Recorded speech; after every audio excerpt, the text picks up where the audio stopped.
You ready? Like waiting for one more. Keep I don't know where the other directors are. The directors are. Jody. Oh, Carly and Mitch on. Okay. And whenever you're ready. It's 4 o'clock, so whenever you're ready. Okay, I'd like to welcome everybody to the Executive Committee. And I'll call the meeting to order. And I'd like to acknowledge that we are on Treaty 6 land, the homeland of the Dakota and Métis Nation. And can I get approval of the agenda, please? The gray button. Just gray. Just gray. Councillor Head. Thank you, Deputy Mayor. I'll move the motion. Thank you.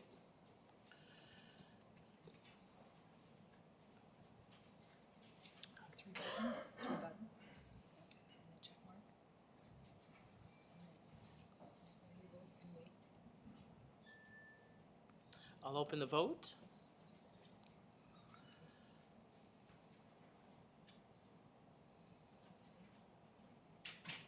And I'll close it. Accept. Thank you.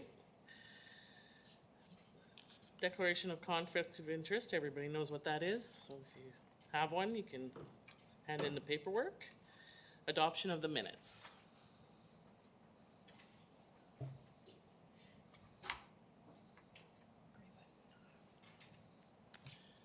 Councillors, Lennox Zapp. Thank you. That the minutes for the Executive Committee public and in-camera meetings held February 27th, 2023 be taken as read and adopted. Thank you.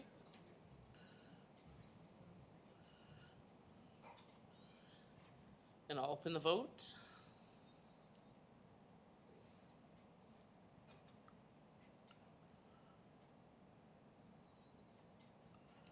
Sorry, I just forgot to vote, just about. I'll close the vote.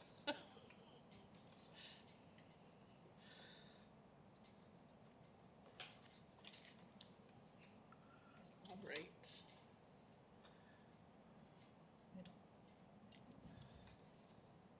Okay, so we have a delegation today. Taxation, places of worship, and independent schools. A verbal presentation from Dr. Terry Hayes, Associate Pastor and Administrator of the Canadian Revival Centre.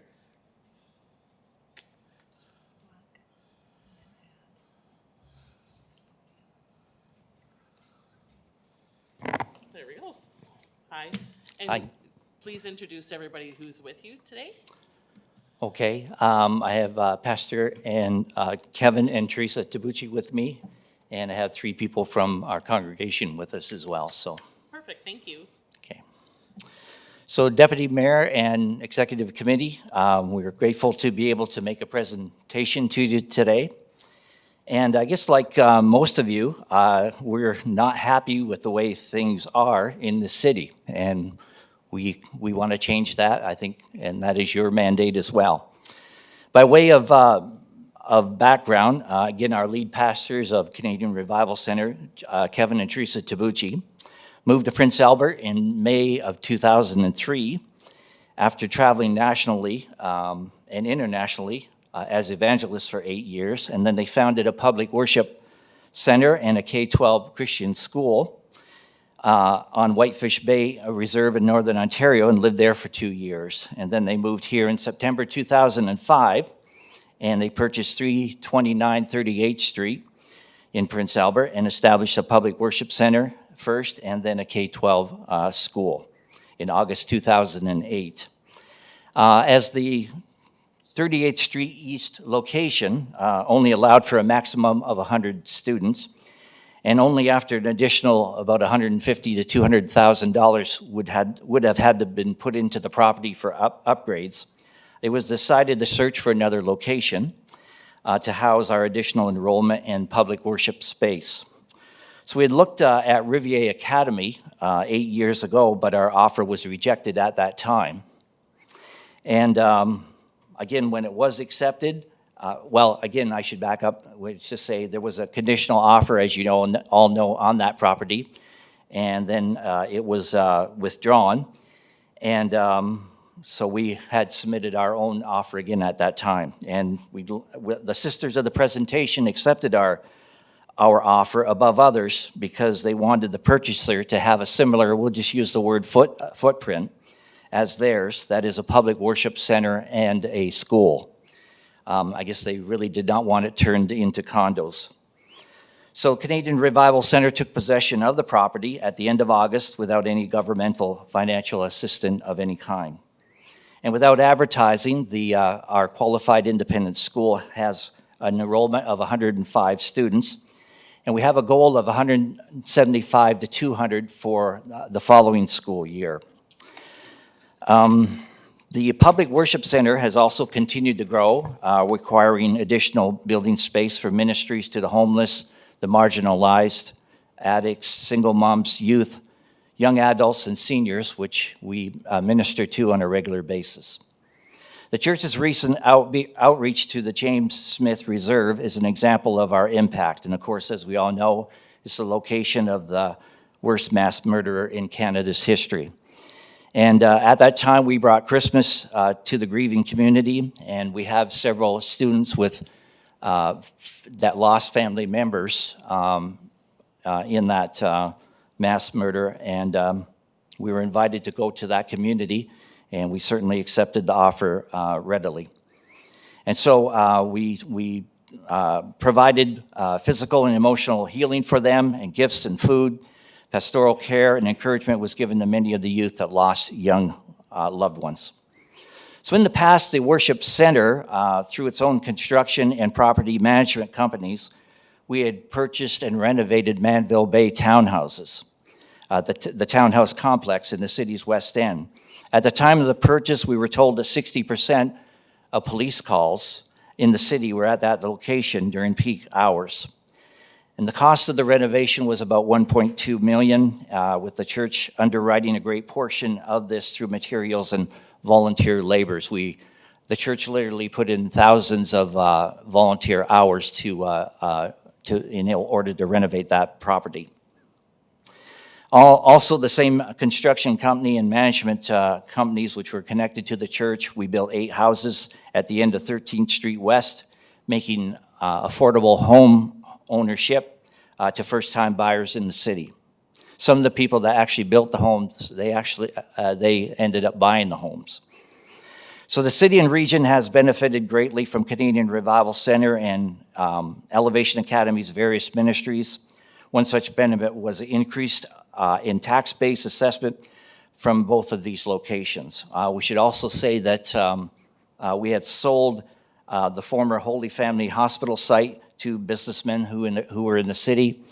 And of course, we know a giant tiger was built, and now value lots, and again, the adding to the city's tax base through that.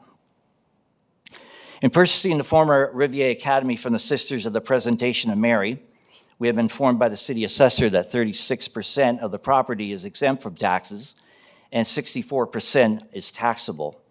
With our limited funding, this will kill any ability to continue what we have done and are currently doing for the city and the region. It really will affect our ability to be able to pay salaries or pay anyone at all. So the school, as a qualified independent school, receives only 50% of the funding compared to the separate and public schools.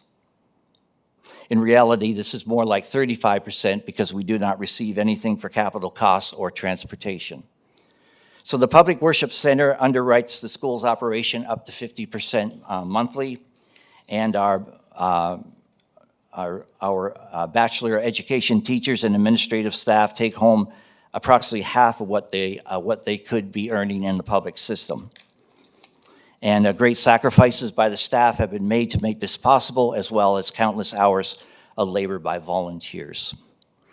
So we wish to continue to partner and teamwork with the city of Prince Albert, as we have in the past, to bring about the reformation required to transition from what the Premier called an area of concern and within regions of the province that see more crime. We want to help turn that, as you do, into a safe and desirable community to live in. Concerning taxes, we're not asking for special consideration, but simply similar exemption that the sisters had under the 12 years of their incorporation act.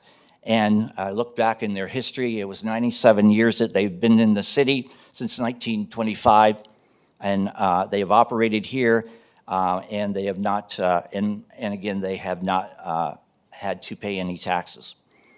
So taxation on the property, if it was taxed, we would have to pass that on to many families that are attending the school in the form of tuition, and that would really exempt a lot of teachers, or I should say a lot of families, and keep them really from attending the school that they would like to. And so the school operates in conjunction with the Public Worship Center, which supplies administration, counseling, and oversight to it. So my question is, where does the school end and the Public Worship Center start, or vice versa? The answer is it doesn't. It really is a seamless entity. And we understand, we could be wrong, but we understand that there are no other churches or schools or daycares that are taxed in the city. And we are really not a commercial entity. We are an institutional entity. And we are also looking at additional community services, reaching out to the most needy in Prince Albert. And we have many people that are already moving here from across Canada that are ready to implement some of these things. And we have partners really up to about 24 at this point that are helping us to complete what we are doing. So everything, I wrote down here, and I hope you understand what I'm saying, but not everything can be measured by dollars and cents. There's such a thing called spiritual equity. And what value do you put on marriages that have been restored, addicts that have been delivered, healings of bodies, including people that have had HIV and they now have a clean bill of health, assisting single mothers and getting off of the street people and getting them working. We want to use our money to fight, the lack of parenting, homelessness, fatherlessness, addiction, suicides, and residential school traumatization.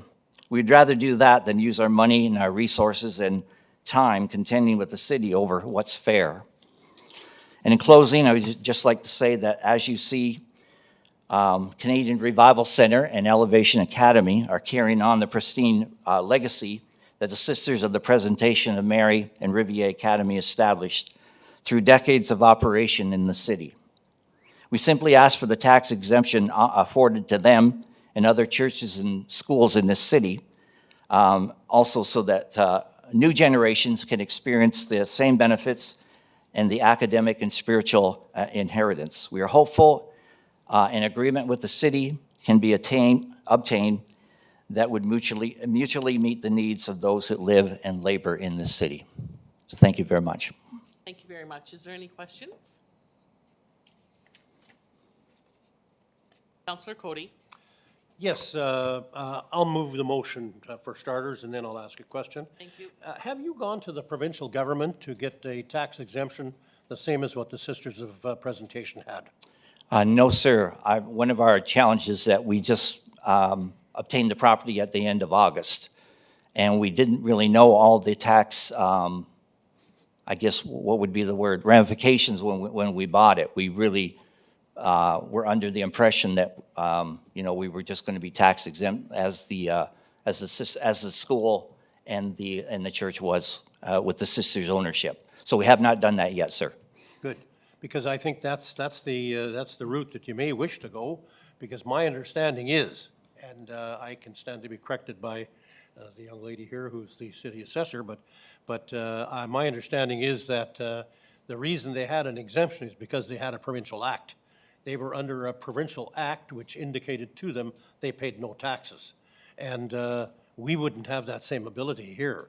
We can certainly forego taxes and the likes, but we have stringent regulations that we have to go by too, whether it's a church or a school or the like, and we can't just do anything and everything. But I would certainly be asking you to talk to the provincial government if the provincial government is willing to pass an act saying that, yes, we will give you the same exemption as the Sisters of Presentation, well, then I guess we're bound by that. So that would be my suggestion to you. Okay. Could I ask you a question, sir? So has every church and school in the city, have they done that, or is that? I'd be Is that surprised, how they no. got tax No, exempt? I don't think there's any that I know of in the city that has a special act from the provincial government. I don't believe they have. There are, I think, generally speaking, places of worship do not pay taxes. Right. But there are certainly things that, where they don't worship, they do pay taxes. So, I can't pinpoint which ones they are because I don't know, but certainly, my understanding is that, that it's just a blanket act by the provincial government that places of worship do not pay taxes. Thank you, Councillor Cody. Councillor Head? Thank you, Deputy Mayor, and thank you for the presentation today.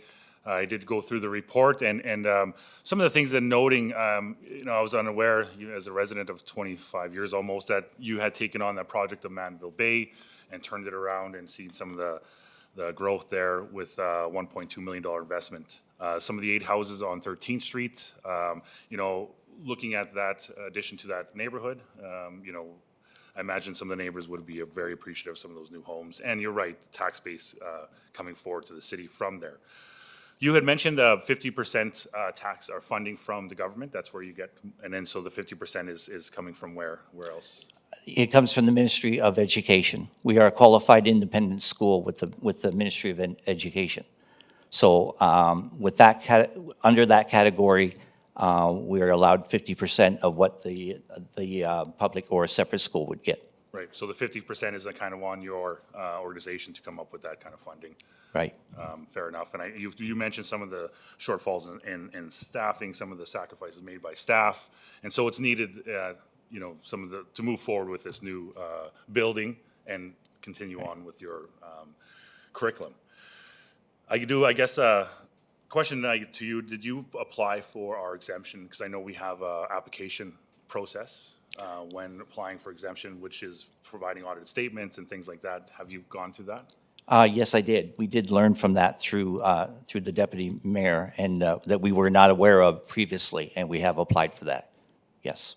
Okay, and so I don't see any of that in our report, so maybe administration has, something to say on that point. I don't have any more questions, I guess more so just a comment that, we do see, like you mentioned, all the additions that you are providing to our community in terms of addiction counseling and other things. I don't see that in your report, mind you, of some of the outcomes of those challenges that you're facing or are providing. So that would have been nice to see today. But I do realize, that there is quite a number of enrollments you have here as well, and, goals of achieving more students. I don't like the motion we see today as receive an information filed. I'd like to do something for this group, and simply passing this motion, meaning, likely we won't, there won't be anything from the city. I would rather see this, and so I'm going to vote against this motion, but I'd like to see this motion referred to the Planning and Service Department, I guess, because I don't see the application in front of us, so what that exemption looks like. If nothing else, I look at that 64,000 taxable, and maybe a question to administration, if they could speak to some of the exemptions we've seen from that building, what that amounts to, and it kind of puts us in perspective of what you're asking for us today and how much to forgive, I guess. So question, if I could, to the administration on what that 64% looks like and what they're asking for today of exemption. If that's okay.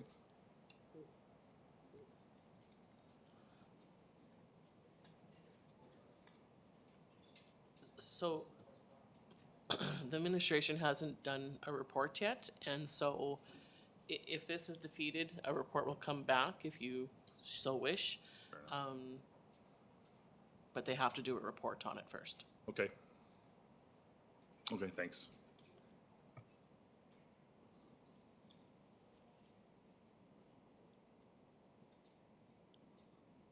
When you're talking just a little closer. It's hard to Okay. hear. Counselor Kilmer? Thank you very much.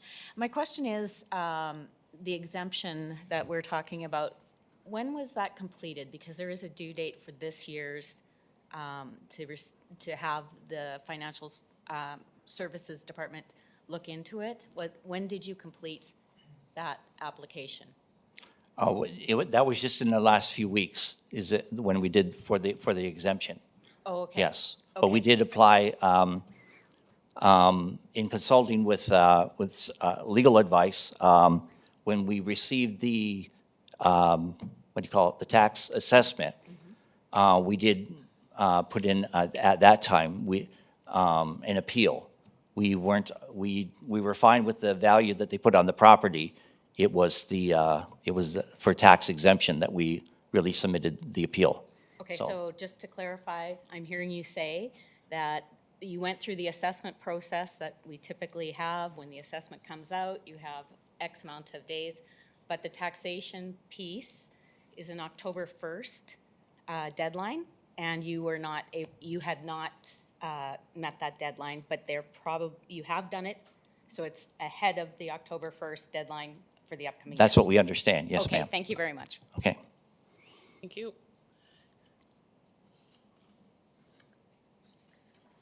Counselor Edwards? Thank you, Deputy Mayor, and thanks for the presentation.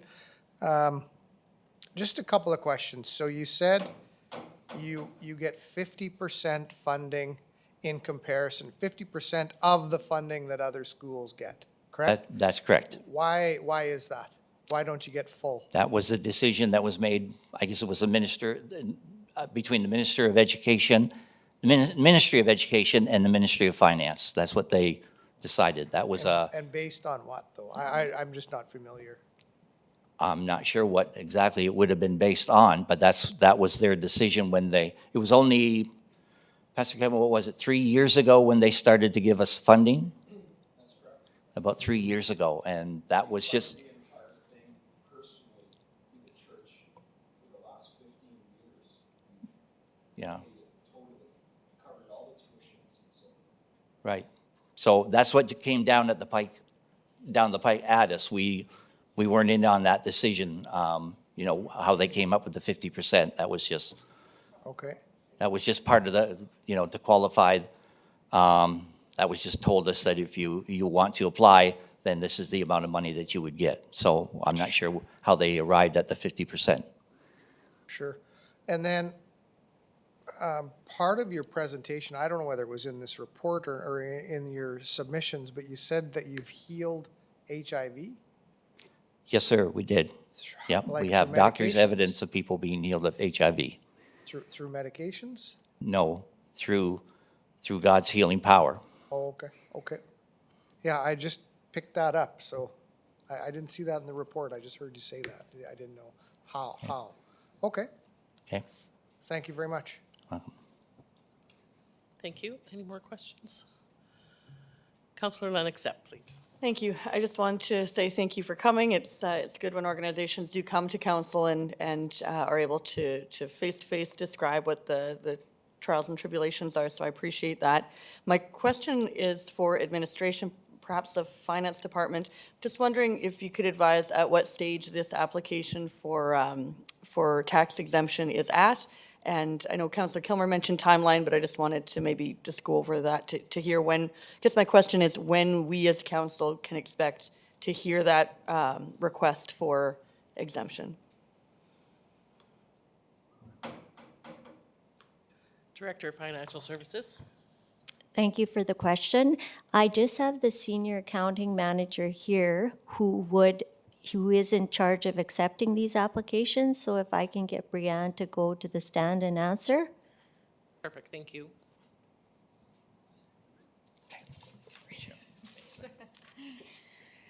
So generally, the process, since the deadline is in October, we wait until we receive all the applications up to the deadline, and then we assess them all at that point. So it would be in the fall that you would receive a report outlining the exemption qualifications and everything.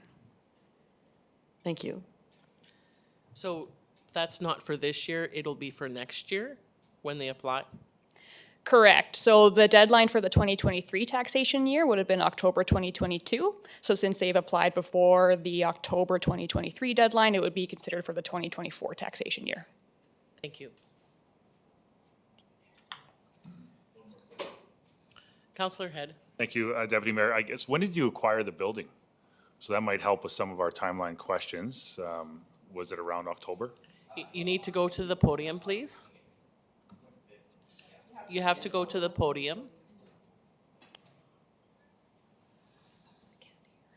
Thank you. Just puts it on record for people listening. It was at the end of August. I believe it was August 28th. Okay, so there was time potentially to file this year before the October deadline last year. Yes, sir, if we had known about it, yes, yes. Thank you.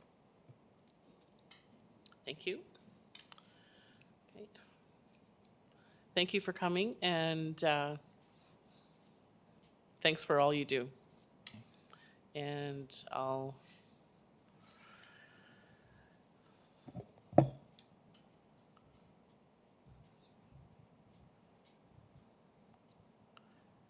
it ready to vote. It's open.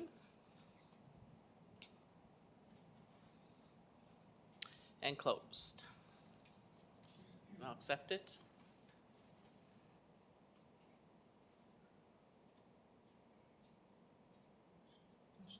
Motion is approved. Thank you for coming.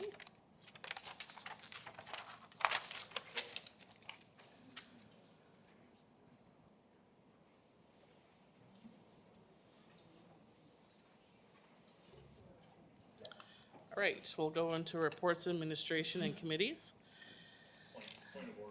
Oh, sorry.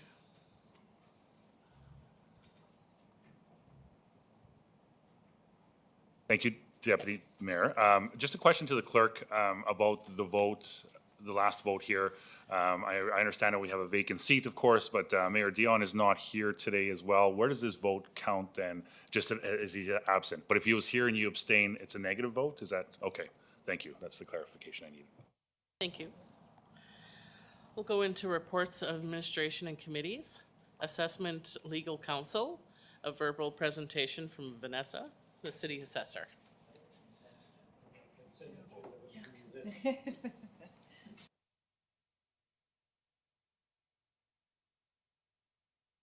Scroll all the way down. Sorry. Is there anybody who want to pull anything from consent agenda? Perfect. Need a motion, please? I'll go ahead and move this consent agenda motion. Thank you very much.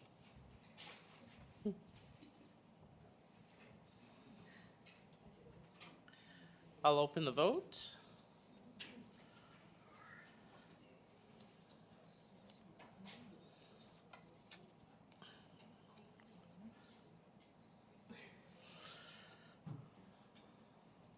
And I'll close it. Accepted. Thank you. Okay, now we'll go into reports of administration and committees and a verbal presentation from the city assessor, Vanessa. Thank you. And I guess I'll turn that little podium on for you. There we go. Thank you, Deputy Mayor and members of council. I'm here today to provide you a report, to provide you an update on the external legal counsel usage by the assessment department, and to remind council that the legal counsel budget has continually been inadequately budgeted, and to prepare you for the increased cost due to the appeal activity. So since 2017, in 2017, we had about 4 professional tax agents that were appealing property. This year, we're up to about 7 different professional tax agent companies that are continually inquiring and looking into the property assessments.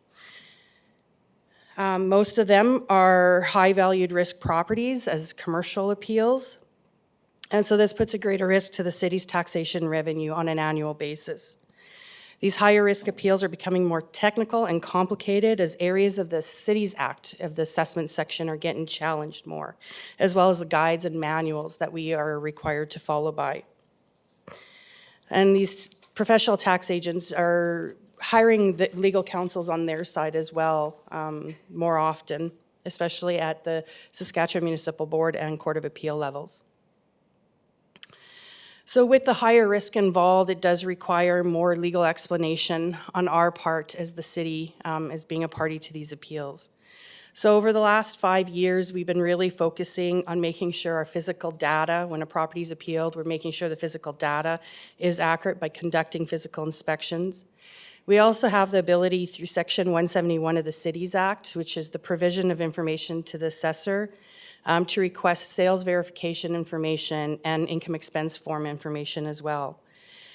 And as we're moving forward to the 2025 revaluation, we're looking at moving the commercial assessment values from the cost approach to the income approach, which brings on its own challenges with this income information that we do collect from property owners. Legal counsels are requesting this information being provided that we collect from the property owners to be released to them. And they're doing this through the appeal process right now in other jurisdictions. And this is being challenged all the way to the Court of Appeal in other jurisdictions. So we need to prepare ourselves for the 2025 revaluation as well and work with legal counsels on making sure we have our I's dotted and our T's all crossed and we're ready to go on our end. We're always looking for ways to improve our work as well. So there is the need, when we request this information, most other jurisdictions do get legal counsel involved with sending out like a third letter request. We send out the requests multiple times, and every other assessment jurisdiction, the third letter request is starting to come from legal counsel. That request is carrying a bit of heavier weight, and they're getting more information back, where we're still not getting a large amount of our information back. So to help increase the data that we can get back, we need legal counsel assistance on that. Because there's Section 172 of the Cities Act that does provide us the ability to fine people as well. And some of the other cities like Regina and Saskatoon actively do that as well. So it puts pressure on the property owners to help get that information to us. The more information we have, the more accurate assessment values we can develop. So assessment, we've always been using external legal counsel through the assessment appeal process. But as things are getting more complicated, moving to the 2021 revaluation, we're looking at moving our legal counsel that we are currently using and going to a new company. There is limited companies that deal with appeal work, and so we're looking at going with Procido LLP out of Saskatoon. Our work, we have legislated deadlines, so there's time constraints to everything that we need. So an example, in 2017, I have provided, since 2017, what the legal costs had estimated to be out of DD West. And the estimated cost, as we have a larger number of appeals that are going to go to a board of revision and a potential SMB this year, are going to be substantial, more than we had expected to have. There's consultation meetings with the city manager, the city solicitor, the director of financial services, and myself. We sought advice from the city solicitor, as in Section 30, subsection 2 of the admin bylaw gives the authority to the city solicitor to retain and instruct outside legal counsel. And since this is specialized work, it's something that our city solicitor isn't as comfortable with completing. So we will estimate, we will look throughout 2023 to see how our costs are, and we will look at budgeting, including that budgeted amounts into the future budget. If there's any questions. Thank you. Is there any questions? Councillor Kilmer.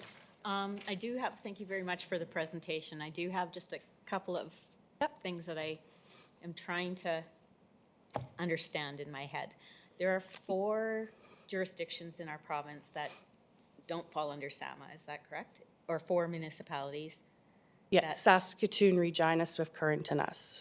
Okay, and in the report, did I read that Saskatoon and Regina have legal counsel specifically for assessment, and Swift Current does not, or which ones do? Saskatoon and Regina, they have multiple in-house city solicitors, and they have one of their in-house city solicitors dedicated to helping out with assessment work.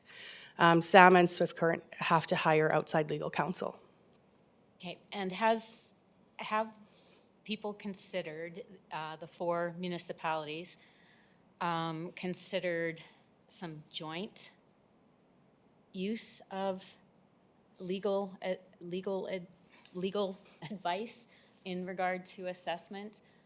Because I'm just thinking about some of the bigger corporations, the international companies that have questioned the assessment practices in the past and do it in different municipalities or districts. And so I'm just wondering if a collaborative effort might be worth our while. So, yeah, thank you for the question. So the legal counsel we're looking at gets used within SAMA's jurisdiction right now. I don't know if Saskatoon Regina would be seeking to go outside of their in-house legal counsel for cost reasons and everything. There is a legal group that does meet frequently in the assessment world and discuss the issues that come about.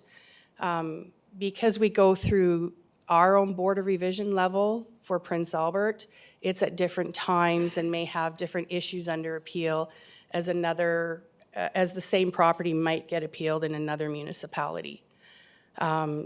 Sometimes our 2017 Walmart appeal, for example, that one, we had our Board of Revision level, we had our Saskatchewan Municipal Board level, but then at the Court of Appeal level, it got grouped together with Weyburn and Estevan. So we were able to save on legal costs at that point in time because it was a joint appeal with SAMA as it went through the Court of Appeal process. Okay, so it does happen, but just later on. Higher up, it does. Okay, thank you very much. Thank you. Councillor Head. Thank you, Deputy Mayor.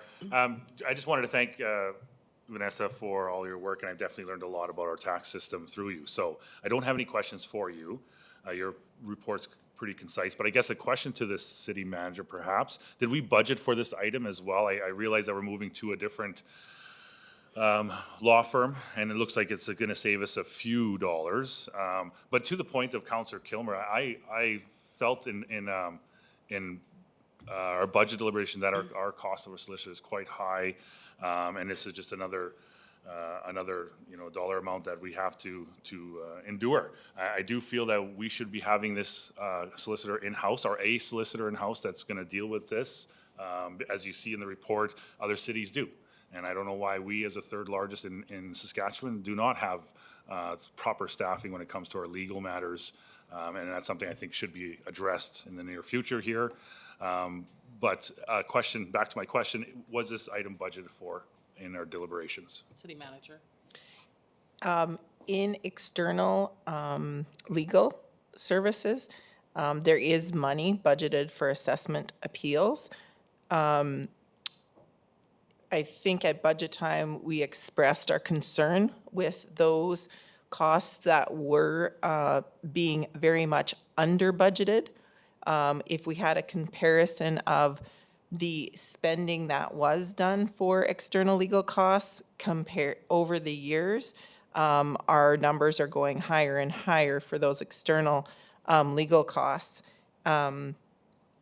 And in relation to that, we were not budgeting properly, and that's one thing that we identified to council at budget time, and we asked for it to be raised to at least start moving in that right direction, because the past practice in financial services was to only budget a certain amount because we never know how much legal counsel we will need in a year.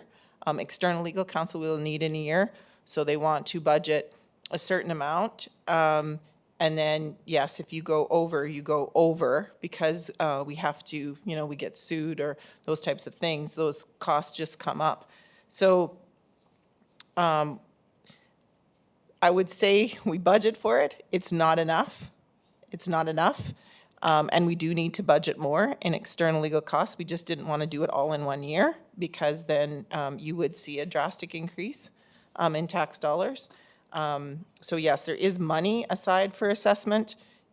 Is it going to be all of the money? We'll probably be over budget, just like we have been for the last probably 6 to 10 years. The In regards to the city solicitor, we are reviewing, we are for sure reviewing legal work for the city. So in-house legal services is definitely one of those options that we're looking at.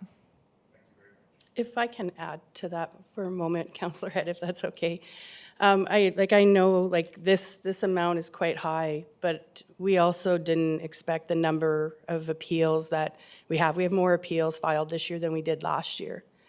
And until we see the notices of appeal and know what the grounds are, I don't know if we need legal counsel assistance or not. So once we saw all the grounds for appeal, it was like, okay, this is gonna be more than what we've had in a year since I've been here.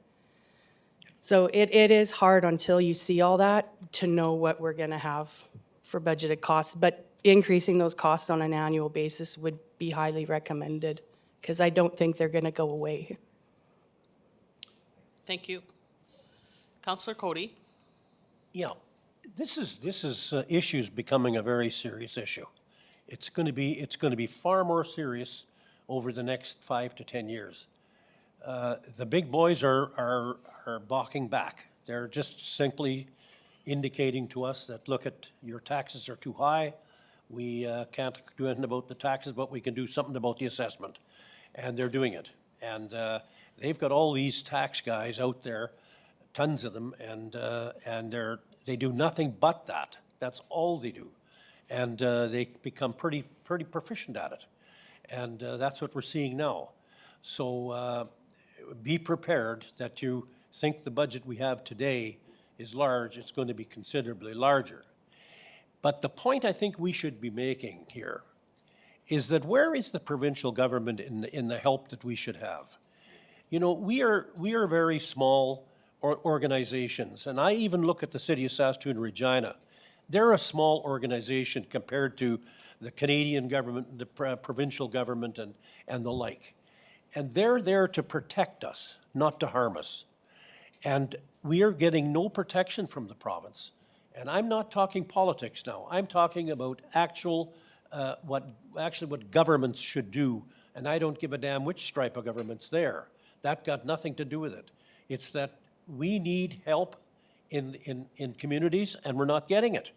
And those regulations that SAMA have, they either got to be tightened up, or there's got to be something done here. Or the tax guys will just continue on doing what they're doing. And us people here, will suffer, but our taxpayers will suffer. And you know, we've got folks out there can't afford to pay much more. And if it isn't one thing and it's another, it's a snowfall, it's a this, it's a that, it's the next thing. And here now is this. So be prepared, be prepared. This is not a small issue. And I just don't know how we impress upon the government that, look, you have to help us people along a bit. And it's just not happening. It's just not happening. And I don't know how you do it. I know that through SUMA, we're looking at a new bit of organization to look at some of the various things in SAMA, but at the same time, that's not going to do all the ills. What we have to do is we have to have a stringent regulatory system that those guys can't attack. And that's the only way it's going to be. Otherwise, we'll be attacked from one end to the other, and it'll never quit. Thank you, Councillor Cody. More questions? Nope. Thank you, Vanessa. Thank you. Thank you. Councillor Cody moves. We'll see if we can get on the screen here. Perfect, if we could. Of course not.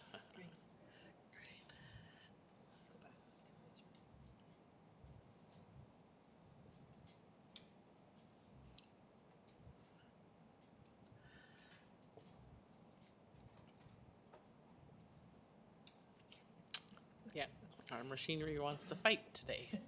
That's okay.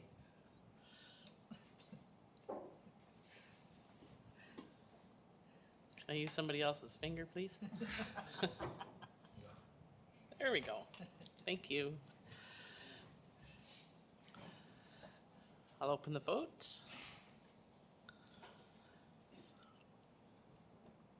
7 and close and accept it. Thank you so much. So 7.2, the year of 2022 snow management special tax bylaw number 8 of 2022. A presentation from Melody Boulet, the finance manager. And I'll turn on the speaker here.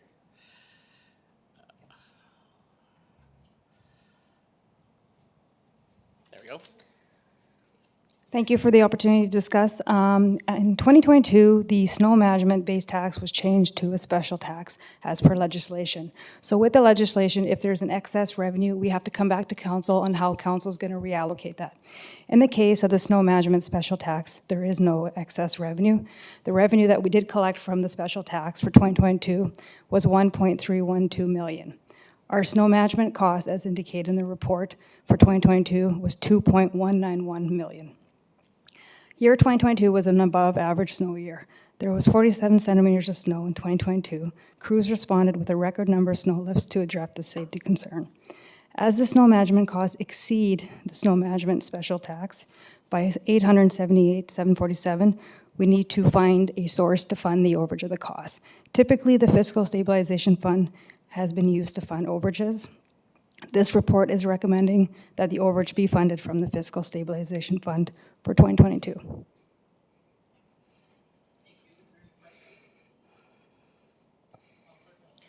Thank you very much. I just thank you very much for the presentation and the very good report, very clear and very concise. I just have a few things that I want to have a better understanding of. On page 2, the chart that the unaudited spending for snow management is as follows. I just want a bit more clarification on what each thing is. So payroll. Payroll is payroll benefits. We're just missing the benefits word. So that's Okay. basically the benefits for the staff that do the work. Okay, so I went wages, overtime, payroll, so that's the benefit. Hired equipment versus self-employed contractors.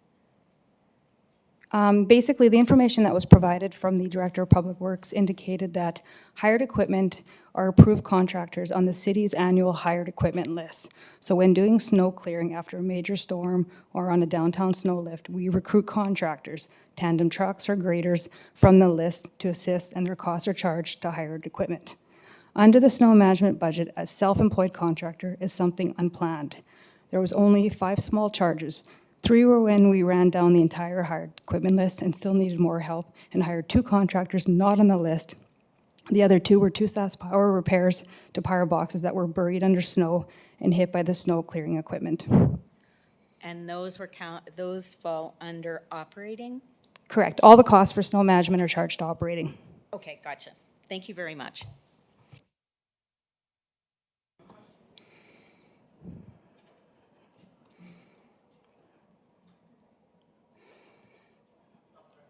Thank you, Deputy Mayor.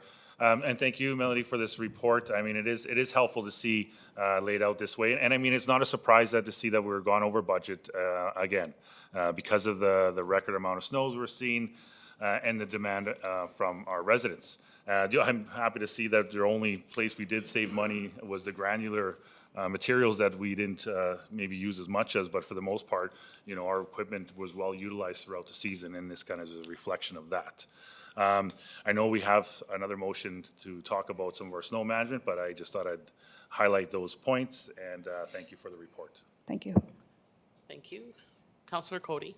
Yeah, thank you very much, Melody. Good job. I don't think it's really worthwhile speaking too much here because this is executive committee, but I do believe we need to speak pretty loudly at council meeting, and that's to tell the public what's going on. You know, we're doing a pretty good job in this community, pretty good job, and it's not that big a cost that we've charged to the people, and yet at the same time, you know, costs are going up naturally, but I think we have to tell the people exactly what's out there. Look at record snowfalls, that kind of thing, and I think we need to tell the public that look at if you want more services, we can get you more services. That's not a problem. we'll get more machinery, we'll get more people, we can have a snowplow on every doorstep every day, but you're gonna have to pay for it. So quit calling me and telling me about how much it's gonna cost, because that's not in the cards. And right now, I think it's been reasonably quiet in the last couple of weeks, and it's been pretty good. Roads are starting to get better, and I think we've done a pretty good job. I don't think we can complain about that. But the public needs to know what has happened, so that everyone knows where this money's going to and why we've got this deficit, because that's very important for the public to know. So at council meeting, help yourselves, folks, let's make some speeches.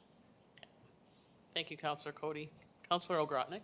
Thank you, Deputy Mayor. Thank you, Melody, for the report. Just a quick question. The 1.264 million that we spent, is that based on an average snowfall, which I think according to the report, if I read this right, is 25.12 centimeters? Is that what it's based on? The budget, you mean? Yeah, yes. Or maybe the director knows the answer to that? I think when the budget's created, they basically look at what was the historical spending. So that's how they base the budget. Wes, do you have anything to add?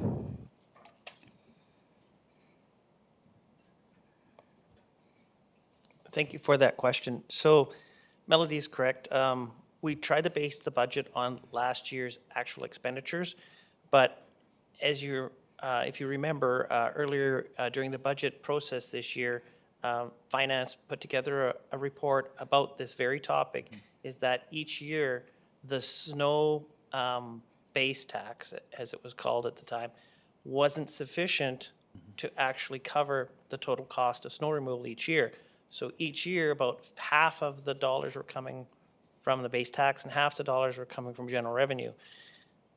That what you have coming up in the next report is resolving that issue so that more of the money actually comes from the base tax and is spent on snow removal and it doesn't come from general revenues. So each year, even though we had a dollar value from the previous year, the budget never set aside enough money to actually cover it.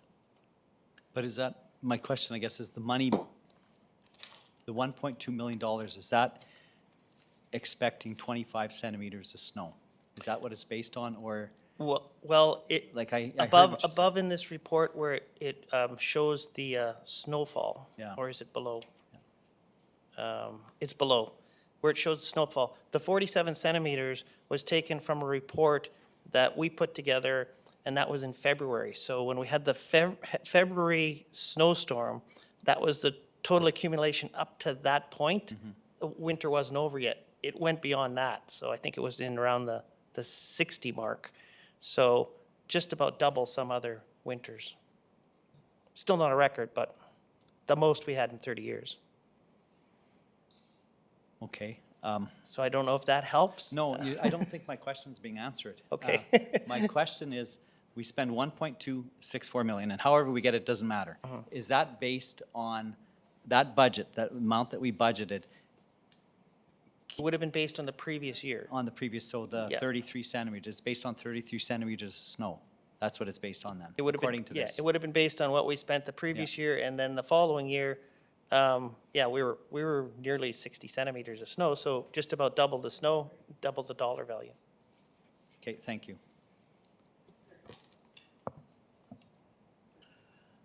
Councillor Edwards? Thank you. I'm just trying to figure out that snow chart because 2022 was a record year, correct? I know it's up there. It's up close to 47. Okay, so that chart is based on a date in February. I don't remember the exact date. It's not on, it's from another report, but it was somewhere around the third week in February. So up until that point in time, we looked at the Environment Canada and compared each of the previous years to that same date, and that's how that chart was created, because at the time, we were inundated with several snowfalls in a row, and the council asked, why aren't we farther along in the snow plowing? And we put this chart together to explain that we were experiencing a very high volume of snow. that was somewhere in February. That year continued, we had another snowfall, a major one in March. So Right. that was the amount, Environment Canada's accumulated amount that was on the ground. So we compared the same date over those 8, 9 years there. So the February 2022 is the 47. Correct. Okay. So where are we now? I'd have to look on the website and see where we're at. I think it's lower, that's for sure. But, yeah, are we lower or are we higher than 2021? Is it, so the last, 2019 was a big year and then it kind of stabilized one year and then up and up and up. So it's hard to read the trend, but. Yes. Right now, just give me one moment.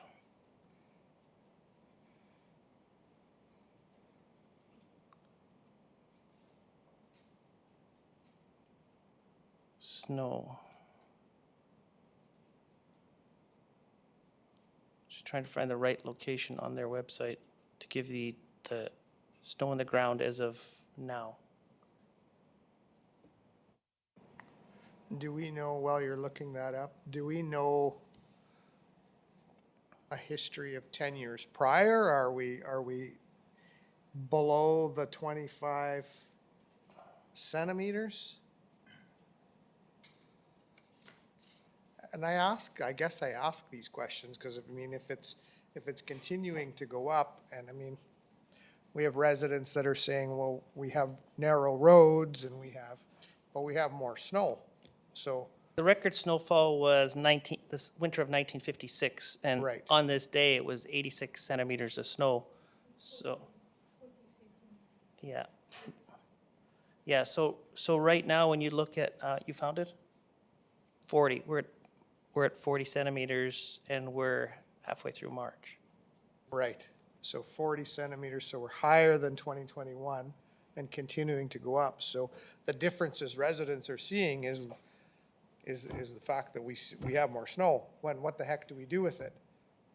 The roads haven't been narrow like this. Well, this is why we haven't seen snow like this. And the chart, we should put that chart out into the public because this is why we're seeing the difficulties in snow removal or snow clearing. Or last year, we never even got to do the snow removal off the roads at this time of year, and the ruts occurred and because of the record snowfall. So,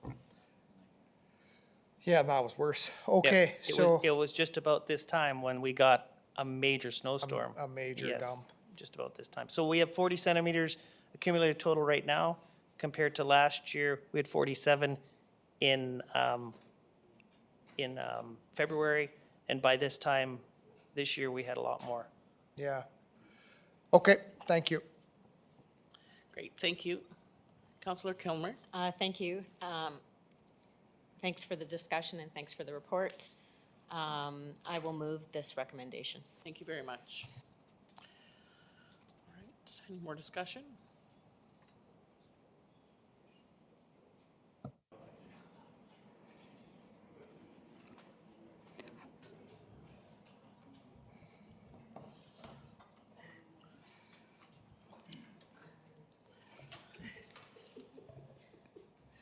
One moment, please. Thank you.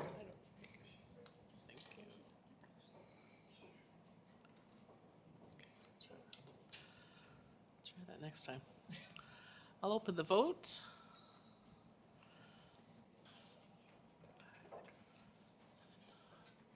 And close. Accepted. Thank you.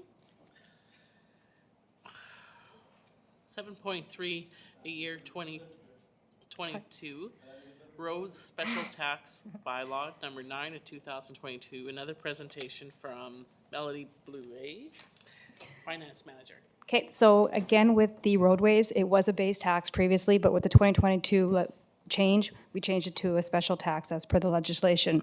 Again, when there is excess revenue, we do need to give notice on what do we want to do with that excess revenue. In the case of roadways, we do have some excess revenue for council to consider allocating it. The roadway special tax generated 4.115 million in revenue. The total cost that we spent in 2022, as per attached report, you see the listing of all the paving projects, it totaled 3.993 million. So the surplus revenue, when you compare the roadway special tax to what we spend of the 3.993, there is a surplus of 122,025. If you factor the unspent money that we basically put aside at the end of 2021 from the roadways paving program in 2021 was 227,743. So if you combine the two of those, the total roadway surplus to consider is 349,769. So what the recommendations are is that we have extra costs in 2022 to do with the concrete sidewalk curb program. That was 274,752. Now, the concrete program is very closely tied to any roadway work. When roadway paving is completed, there's concrete work to be done with it. So we're proposing that those additional costs be funded from the roadway surplus. And that the remainder, which is 75,017, we want to credit, it's a reserve, basically that we put any projects that are to be completed the next year, they go into this reserve and they're all funded projects from taxation.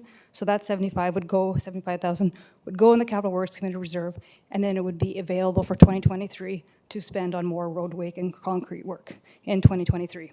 So it's just a reserve that we capture the unspent projects so that we can spend them in 2023. Great, thank you for that. So, and again, this concept kind of supports what we're proposing in 2023 with the tax tools, where we're going to combine the roadways program with the concrete program to be funded completely by the roadway special tax. Thank you. Councillor Cody? Yeah, I see what you're doing here, and I agree with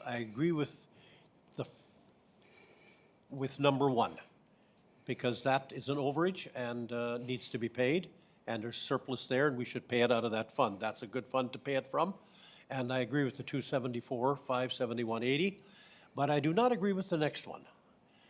What we're trying to do here is say we're going to have an additional roadway and concrete work of $75,000 that we're going to put into a reserve.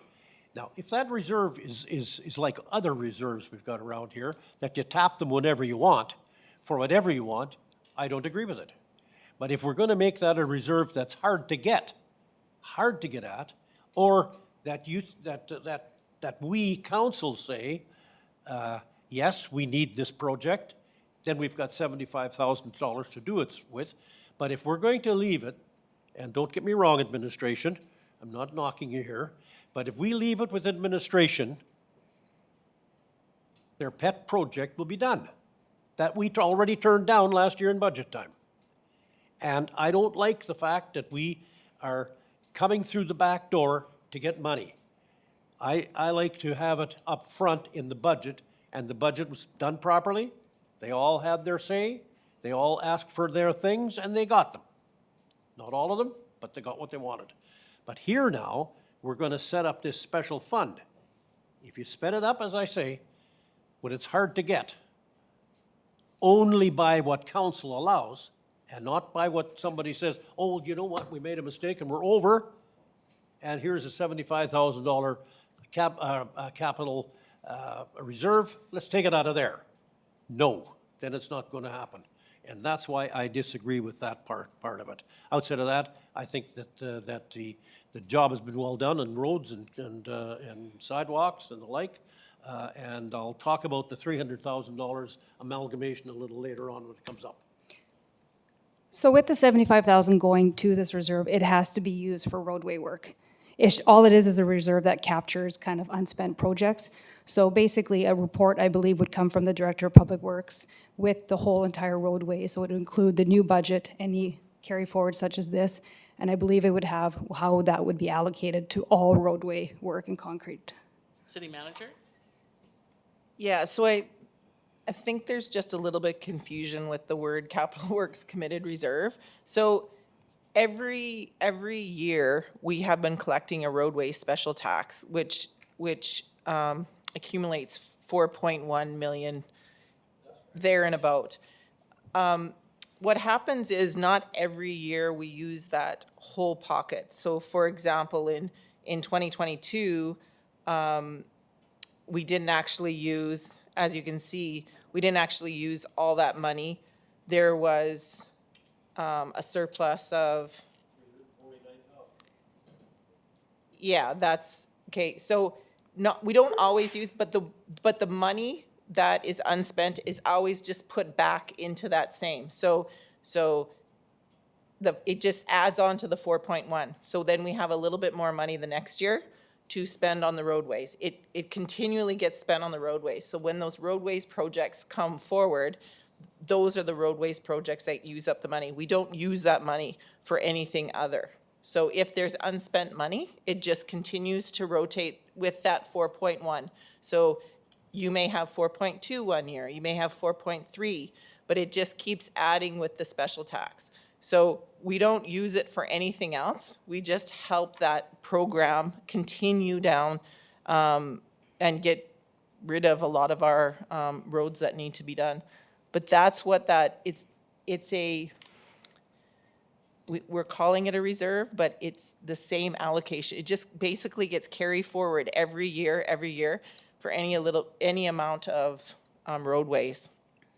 So I don't want you to think that administration's going to do something with that money. It's the roadways program just continues on and on.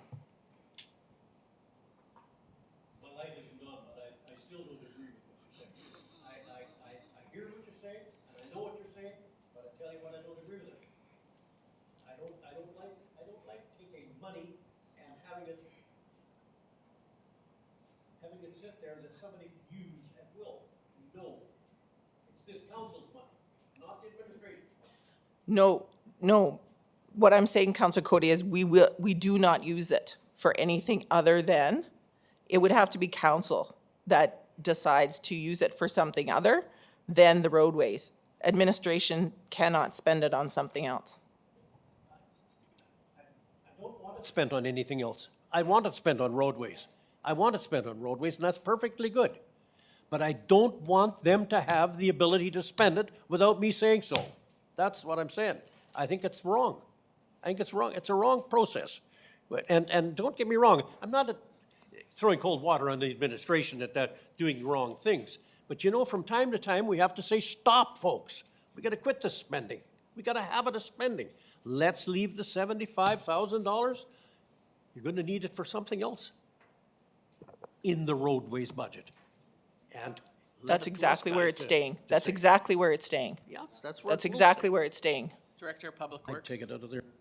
Maybe I can help just explain it, is that, as the city manager was saying, in the past, when it was called a base tax, any balance that we had at the end of the year, because we'd have to stop for weather, right? And so we don't want to have half a street finished, so we'd stop, and sometimes you'd have a little bit left out of the 4.1 million.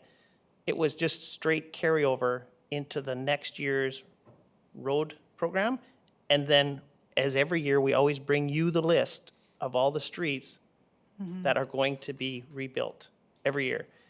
Now that the legislation is requiring us to create it not as a base tax, but as a special tax, Finance and Melody can't just roll it over and just add it to the 4.1. They have to put it in a reserve, like a bank account, and then in the new year, we can take it and add it to the 4.1. We bring you the same list as we did in previous years. You'll know every street that the 4.1 plus the 75,000 would be spent on. I hope that maybe helps explain it. Thank you. Councillor Head. Thank you, Deputy Mayor, and that did help clarifying a bit. You know, looking at the reports, and maybe some residents would think, why don't we just use this extra money to pay, you know, the roadways, our snow management fund, because the levies we collect are specifically for those reasons. So, but to the motion, a question on the first bullet, 274,000. Is there outstanding amount needed for 2022? You kind of talked about, or maybe a road not being finished. Is that the additional cost? That's why they're broken up here? Yes, the 274 is what is needed to finish paying the sidewalk cost for 2022. Right, so, okay, so I understand that a little bit more, and then the 75 would be, we would have 4.1 million 75,000. Correct. For our projects. Okay. Correct. Thanks for the clarification. Counselor Edwards. Thanks, Deputy Mayor. So I just need some clarification. So in the 2022 budget process, I think we, as council, decided to cut the request of $300,000 extra for sidewalk. I know we did that this year, but I think we did that in 22 as well. Is that correct? Correct. So we cut the ask of $300,000 extra, but it still got spent, and here we are today. And that's a concern to me. So I don't understand that when we say, no, we're not going to spend it, but here we are today talking about almost that exact amount of money that we decided that we weren't going to spend. So if I can help explain that, if you go down, I guess, to page 81 of your document, your agenda, it's the 2 of 5 of the report. Total roadway recapping is 4.1 plus the 227,000. And there, I think there's another total there. It's listed a couple times in the report, but we have 4.1 million for asphalt, and we have 300,000 for concrete. Together, you got 4.4 million. Right. In those 2 previous years, we asked for an additional 300,000, which would have been 4.7 million. Right. So it was denied both times. So, but what we do is we have to fix the concrete on the streets that we're repaving. If you don't fix the curb and gutters or the sidewalks, then the water won't run because the sidewalks are wavy and you're trying to make a smooth street. So what we did is we spent less money on asphalt. So So we spent the 300,000 that we had for concrete, and we spent 3,800,000 in asphalt. And then we had 300,000 that was under asphalt, but it had to be spent on that same street that you were paving, and we had to fix more sidewalks. So the 2 pots of money together combined to the budget. We didn't go over budget, but we have to do this almost every single year. And again, this is something that's coming up in your next report. Oh, and is I where agree with the next is where the council hopefully will combine the 2 budgets, and then we don't have to have this discussion anymore, because what we'll do is when we go down the street, we'll fix the sidewalk and the curb and gutter and the roadways at the same time. So when I recall, we had $300,000 of extra sidewalks, and I don't think that that was linked necessarily to the repaving program. That would have been in addition. We would have would been have been- doing some sidewalks unrelated That's to right. paving. So this is where my concern lies, is the $300,000 that we rejected was so we didn't do additional. It wasn't raised as a concern at that time that, hey, we're going to do this amount of paving, we need to do this amount of curb and gutters. See, each year, when you select the streets for paving, you can only just estimate the concrete work involved until you get right to it. Because when you mill and pave, when you survey the street, and you find out that those curves in the sidewalk, and usually related to service connections, because service connections have slightly settled over, 50 years or 60 years. If you don't straighten it, you can repave the street and leave the sidewalks as they are. And we did a lot of that in the past, but then you still get a little ponding in front of every house.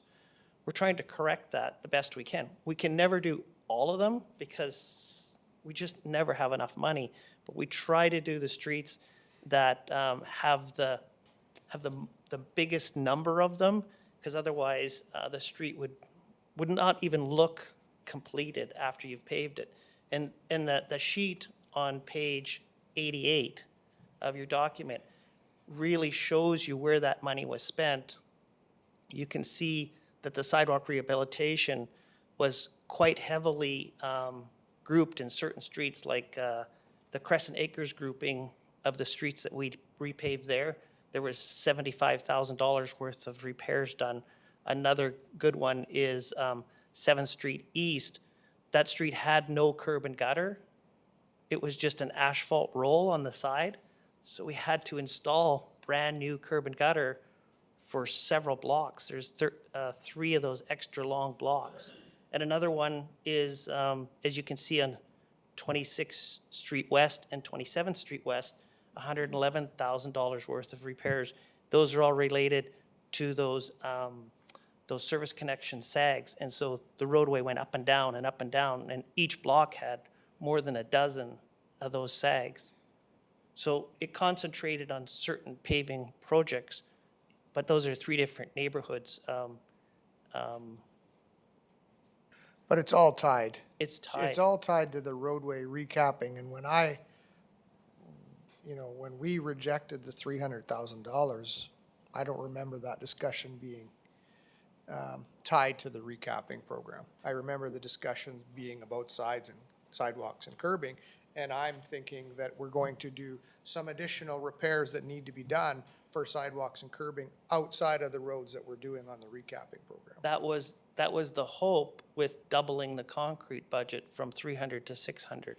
That was the hope, but it was not accepted each year. So we've always been using the first 300, the one that's been in our budget for several years, to work with the asphalt and concrete going together, trying to repair the roadways. Yeah, I agree Yeah. with the recommendation coming up. Yeah. But I don't like the fact that we spent that extra money. That's my concern. Thank you, Counselor. Counselor Head? I'm going to move this recommendation, yes. Thank you.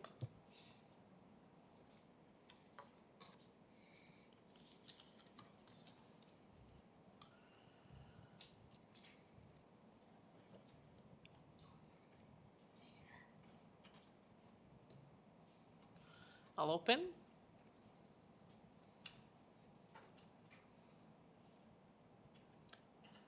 And close. Accepted. Thank you. Year of 2022 Business Improvement District Levy, bylaw number 11 of 2022.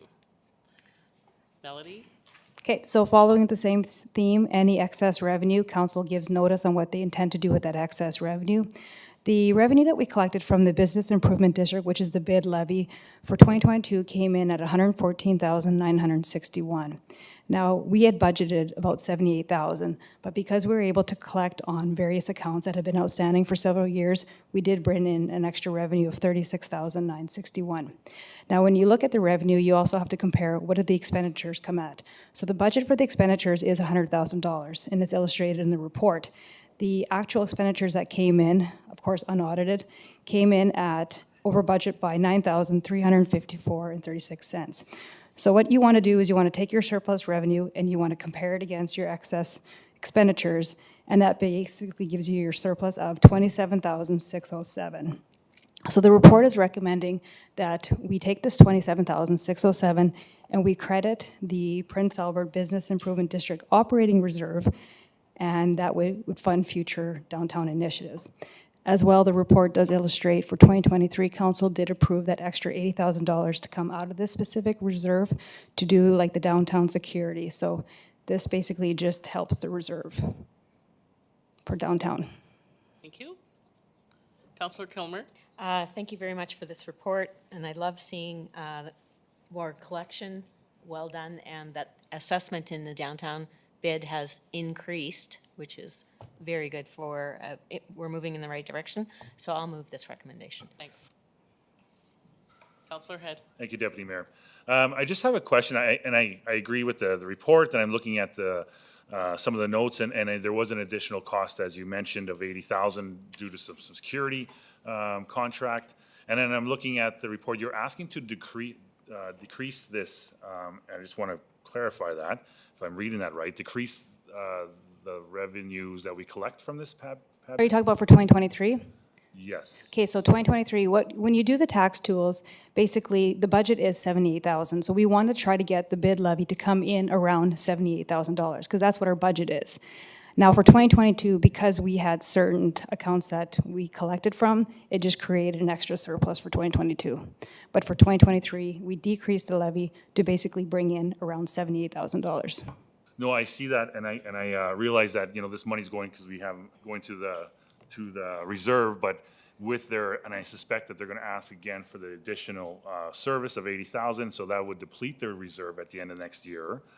If we move this down, I guess, and I don't know, I haven't talked to any of the business owners, but we are an executive, we do have an opportunity to reach out, but why wouldn't we want to keep this levy as is, continue to collect a small excess budget to allow them to operate a little bit more, with a little bit more flexibility into their reserves, because I know this ask is going to be coming again, so I don't know who has that answer. Did we consult with these groups? And I get it, we want to bring it down to what we're supposed to be collecting, but it seems to me that we'll be trying to find money later on for them if we reduce this. Like on page 5, it does show where the reserve is going to be sitting at. So at the end of 2022, with this additional 27,000 plus their sponsorship revenue that they collected for the street fair, they're going to have an ending reserve balance of 148,000. 2023 is where council approved the additional 80,000 for the security to come out of this reserve. So if you factor the 80,000 against that ending reserve balance, we're looking at, for 2023, it'll be about 68,000 left in the reserve. So a little short in my math, I guess, from the potential, if we're going to do model what we did this year, that is. Okay, that was my comment, I guess. Maybe I'll wait to hear from others. Great, thank you. Yeah, that's right. Okay, Councillor Kilmer motioned.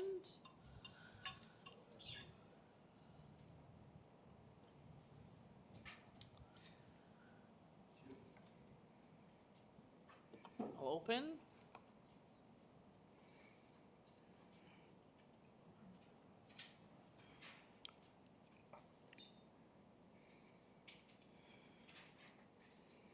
Somebody didn't vote here. Thank you. I'll close. Accept.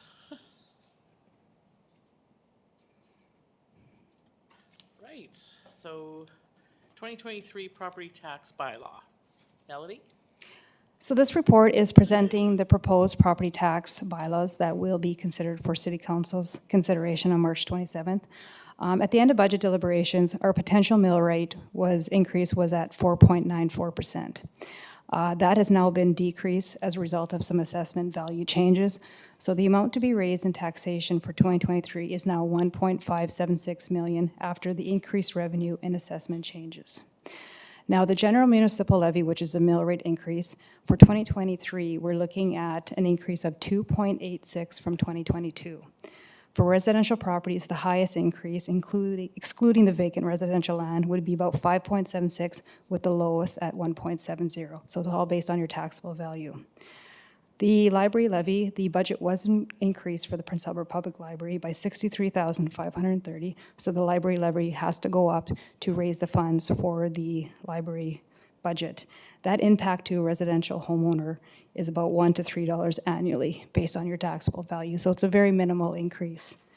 The snow management special tax, $60 has been in place for the last 10 years. It was introduced in 2013, and it's been $60 for the last 10 years for a residential property. So the budget increased snow management by $284,300. That included the 50% of the 2 new positions that were approved, which is the foreman 2 and the truck driver equipment operator, to basically assist with snow management services. So with the increased budget, we need to increase the snow management special tax to bring in the funds to basically cover what is our budget. So to cover the budgeted amount that council approved through budget deliberations, we are proposing that the snow management special tax for a residential property will go from $60 to $72 annually, which is an increase of $12 annually or 20%. A multi-residential will go from $20 to $23 annually, which is an increase of $3 or 15%. Commercials is being proposed to increase by 15% per tier. Now, for clarification, we talked about multi-residential And what multi-residential is that's a property that is to be used or in conjunction with a residential purpose and to accommodate 4 or more self-contained dwelling units. So a duplex is considered a residential property. Now with the roadway special tax, again, this one was introduced in 2013. It's been $189 for residential property for the last 10 years. The budget has been increased for roadways because it includes that other 50% charge for the new positions that we discussed with the snow. Now for 2023, we are recommending, again, that we would combine the 4.1 million roadways paving program with the 300 concrete program to make it one program itself. And that would be funded completely by the roadway special tax. Previously, that 300,000 was coming from the general municipal levy. Now we are proposing that it'll be one program funded by the special tax. So the impact to the property owners is residential will go from 189 to 204. It's an increase of $15 annually, or 7.94%. Multi-residential will go from $63 to $67 annually, an increase of $4 or 6.35. Commercial, we only increased by 5% just to kind of keep the tax increase not so high. Our base tax will remain the same as 2022, $40 for residential, $20 per unit for multi-residential. The police special tax, again, will stay the same, $35 per door. There is no increase to the civic facilities levy for 2023. If you look at what is this impact to a property owner, like a residential property owner, for a taxable value of $80,000, we're looking at $4.25 monthly increase. 160,000 taxable value house property, they're looking at about $6.25 monthly increase. And then a house valued at $320,500, they're looking at a $10.27 monthly increase. We're also proposing to increase the minimum tax from $772 to $800. That is a $28 increase. There's going to be an impact to 1,259 properties that will raise additional revenue of about $14,980. Now, minimum tax is typically associated with taxable values of around $78,500. New for 2023 is increasing the vacant residential land. We're looking at increasing it from $772 to $1,600. The revenue that is generated from this new vacant residential land is going to get put into a reserve. Administration will come forward with an incentive program for the purchasers to basically develop these lots that are vacant. Any questions? Any questions? Councillor Cody? Yeah. On the $300, what you're going to do here now is you're going to increase it from 189, where the heck am I? It's going to be increased from 189 to 204, and then that rolls into $300,000. But you know what this is doing? This is making us councillors explain this to the public. You people don't have to explain it because they won't ask you, but they will ask us. And then they'll say, well, just a second. You took the $300,000, which is already in the budget, and now you're going to add it on here. Now, did you reduce some portion of the budget to get the $300,000 in here? It reduces your general mill rate increase. That's So- the ad valorem. The ad Yes. valorem should go down. So that goes down. Should have gone, so rather than being 286, it should have been 290 or what, It would have been the something figure is, higher, definitely. And that would take the $300,000 in. Is that correct? Correct. See, you know, I think the theory's fine, but the explanation's gonna be tough for us guys. Because I just don't know if that's explainable out there in a 20-second clip. It's just not that easy. I know what you've done, and it all works out. It's not going to be any increase more than what the increases that we wanted, but it just difficult to explain some of these things that happen. That's a worry I have on the $300, and I'm not saying I don't agree that it can be rolled in or should be rolled in, but the explanation of it is a little tougher. I think with the communication plan, we'll have to work on making sure that we kind of explain that to the residents so that they understand it with our communication. With regard to the vacant land deal, going from $772 to $1,600. I'm fine with that. But what kind of a reserve are you going to have? Are you going to take $305,600 reserve and take all of it from the 191 properties? Or are you going to take 147,432 that is now in the bank already from the 772? Which is the reserve going to be? It'll be the excess revenue that's Just generated. the excess revenue. Correct. The excess revenue will get put into a reserve.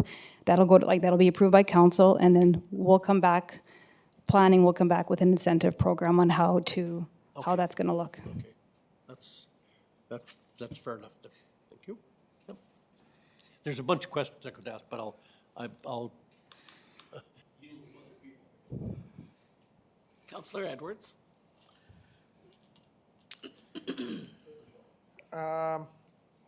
Thanks, Deputy Mayor. The snow management, so we're gonna up that. Sorry, I thought I had that total in front of me here. What page is that snow management increase?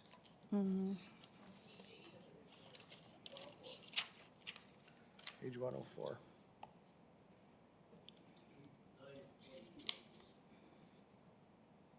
Okay. So we're asking to increase it by $12, but we're still looking at a deficit in the overall snow budget. Is that correct? Basically, when you do a special tax, it has to be what is your approved budget. So on page 9, it shows that the approved snow management budget for 2023 was $1,548,900. So we have to basically look at tax tools that's going to bring in enough special tax revenue to fund that approved budget, which it is. So my concern here is people are gonna see, well, we're paying more for snow, we should have more services. But, so again, that media release needs to show that we're not gonna get more services, we're just covering some extra cost. And because that's the expectation, people pay more, they're gonna get more, but that's not gonna happen. This is just making up for lost time of not increasing that amount, correct? The budget does include that extra 2 positions, 50% of those extra 2 positions, so that hopefully will, the director can speak to it, assist with service levels. Director? Thank you for that question. So on that page, yeah, you can see last year's budget was $1,264,000.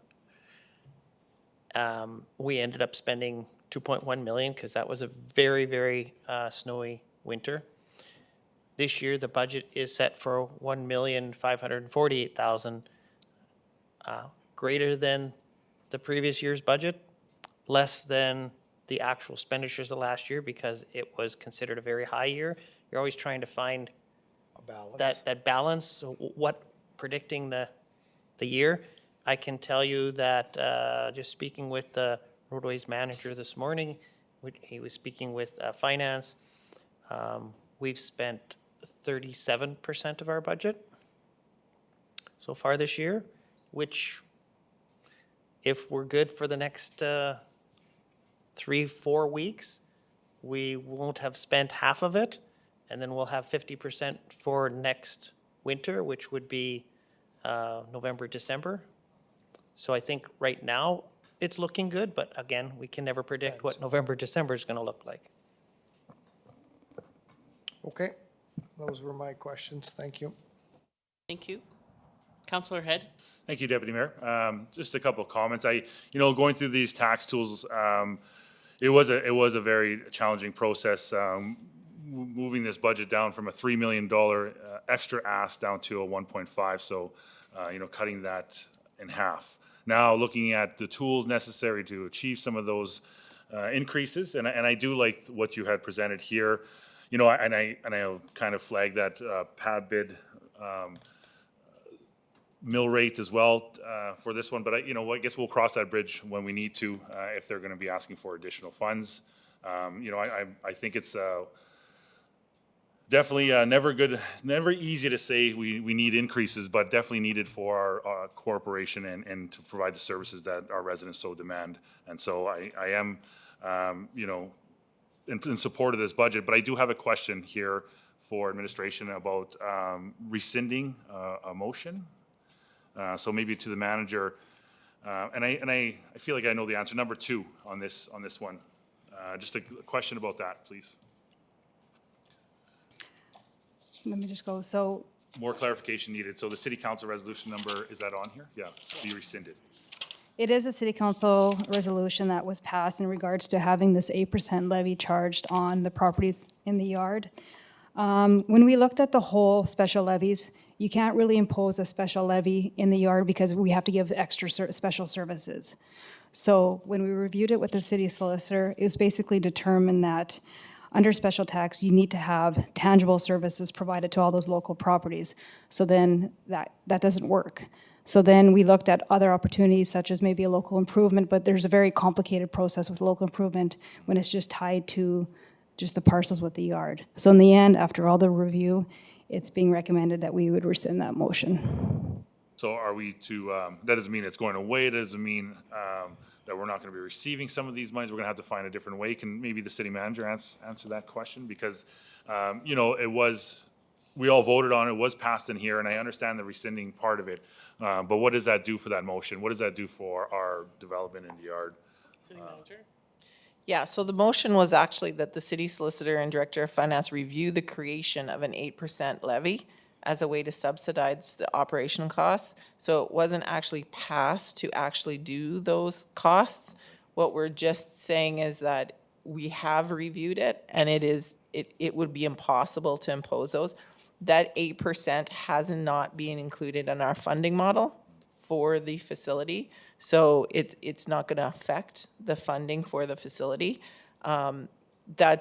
It's just that we won't be able to get the additional 8% levy that, I guess we had talked about at one time. But yeah, it's impossible to impose that 8% levy. Okay, thank you for that answer. I don't like it, but it's an answer. But an incentive program, I think it was mentioned already, we will see a report coming in the next upcoming months Correct. about that. Okay, thank you for your comments. Thank you. Councillor Lennox up. This question might also be to the city manager, but I'm not certain. But I'm just on the same topic of 8% levy for a certain area of the city. I guess, firstly, I guess would the city manager be intending for us to receive a report kind of more specifically of what our city solicitor determined out of that review? It's just, it's in the report, Just like that? we don't have additional information. We're just Okay. saying that it's impossible to impose a special tax because it has very specific guidelines. We could look at a local improvement, but that is hugely time consuming and that it's a long process. And the 8% levy that we are going to collect, that we could possibly collect from those properties in the yard district is very minimal, to be honest. So if it's 8% of their taxes, that it's very minimal, and it's not worth the work to go through those local improvements process. We would spend more on administration time than we would on collecting any money. So that's just those are some of the reasons why. We're just looking at saying we looked at it and it's not worth the process. Just some thoughts, and I'm one is that the City of Saskatoon website does have a bylaw here. It's their amusement tax bylaw, and that's something maybe we could think about. It's called the amusement tax bylaw. Another thought from the City of Saskatoon is that my understanding is that when City of Saskatoon at one time did have certain property taxation if entertainment were to be placed in places other than their downtown. So if, you might recall, it was in the news some years ago when the Cineplex was coming to Saskatoon, that if the Cineplex had settled anywhere other than within their boundary of their downtown, they were then taxing a higher tax rate for, it was the entertainment district tax. I think that has now been, is no longer, but that the purpose of that was to, you know, to kind of have a planning sense of where they wanted that location to be. So maybe that's something we can consider into the future, but there perhaps could be a way of achieving the goal that council did want to see. Yeah, I think the amusement tax is what we apply to people attending the facility, not the businesses. Yes. This And then- 8% tax was about charging the businesses in the yard district. That's why we're saying that's not a possibility. If it is the amusement tax that council wants us to start looking at, then sure, we could probably look at that, but it's not necessarily the same thing. You have a very good memory, yes. So two different things, amusement tax, and then Saskatoon also had the entertainment district taxation, which was location-based, but just things that maybe, I guess I'm just hopeful that we continue this conversation to see, you know, obviously it was the will of council to apply this, and hopefully we can continue that. On another part of this motion, I am less enamored with base taxes compared to general mill rate. General mill rate is a progressive tax. It applies to everyone a certain percentage based on what value of property you own, compared to base tax, which is sometimes called a regressive tax because it hits, it's the same flat rate for anyone regardless if you own a very modest home or if you own a large property.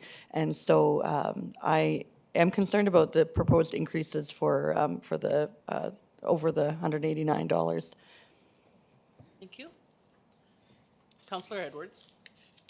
Thank you, Deputy Mayor. So this yard district levy, had Councillor Head not raised this, would we have heard any more on that, or this would have been just a dead issue? City Manager. Yeah, that's what the motion is, that City Council Resolution number 0357 be rescinded means. Okay. So it surprises me that it would be lumped into this report. I was actually quite shocked to see it. I don't think it belongs here. I think it belongs on a separate discussion altogether. So The reason it was brought here is because it is another tax tool to come up with funding models Right. that council wanted. That's why we've included all the tax but tools. not for 2023. I don't think that was intended on being implemented, boom, because this wasn't about funding the actual project. It was about offsetting the operations of the aquatic center, which was discussed publicly, which I still agree with. Those businesses are out there benefiting from that project that's being built. And certainly, we're thankful that they are out there. But I think that most knew that there was a potential levy attached to it as they were looking at purchasing land out there. So I'm hopeful that we can find a way. I don't like the idea that it's just gone based on the city solicitor and director of financial review. I know that was maybe the request, but again, I think there should be some additional discussion coming up on a specific item about this. Does the mayor not have to rescind his motion at all? That was his motion. Yeah, and the mayor is clearly aware of this. The discussions have taken place with the mayor, so he's aware that the motion is being requested to be rescinded. So in this motion today, this is part of the vote? That is, where is that? Number 2. The thing is, we can look into it more, but we have looked into it more. So there is no taxation option for us there's no taxation option within the city's act to proceed with charging only those businesses in the R district an additional 8% levy. We can look at the local improvement process, but I think everybody knows how the local improvement process works just to get a gravel street paved. It is quite a substantial process, and it would be such a long, drawn-out process that we're not going to end up achieving what we actually want to achieve. So all of these options have been discussed, like you said. I know it was the mayor's motion. They all have been discussed with the mayor, and he is clearly aware of those. And that's why it was put in the report, this report, just to simply, yeah, I'm not sure what you want us to look at more of, because we did look at all the taxation options within the Cities Act. There is nothing available to council to charge an additional tax to those properties in the R district. I'm not sure where the initial discussion started on this, as I wasn't involved in those discussions, and why we, I guess, decided that we could get additional levy from those businesses. I wasn't involved in those conversations. But at this time, in the Cities Act, you do not have taxation ability to charge an additional levy just in the R district to those businesses. That's all I can tell you. Yeah. Okay, I'll let Councillor Cody. Counselor Cody? Yeah. I really have a hard time agreeing with my good friend over there that we can't do this. I know the Cities Act is strict in taxation and stuff, but I just boggles my mind, to tell you the honest truth. And we've discussed it, and then all of a sudden now it's off the table. Something's happened here that I'm not aware of, and as a result of that, I'm going to make a motion that number 2 be stricken until we have further discussions.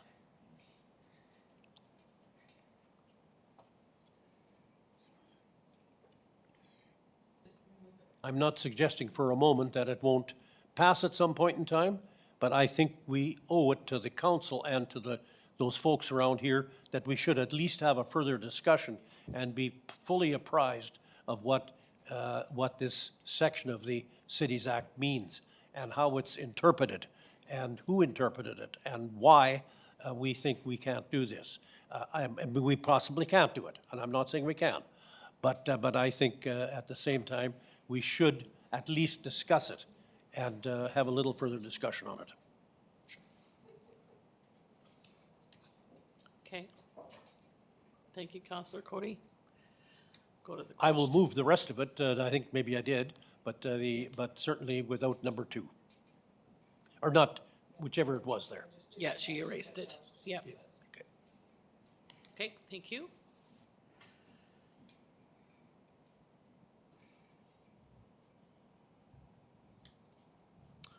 Move to the question. Can I just please hold for 1 second? Sure. I'm still boggled a little bit about the pad bid. I recognize that they didn't come in and ask for further budget items, but, sorry.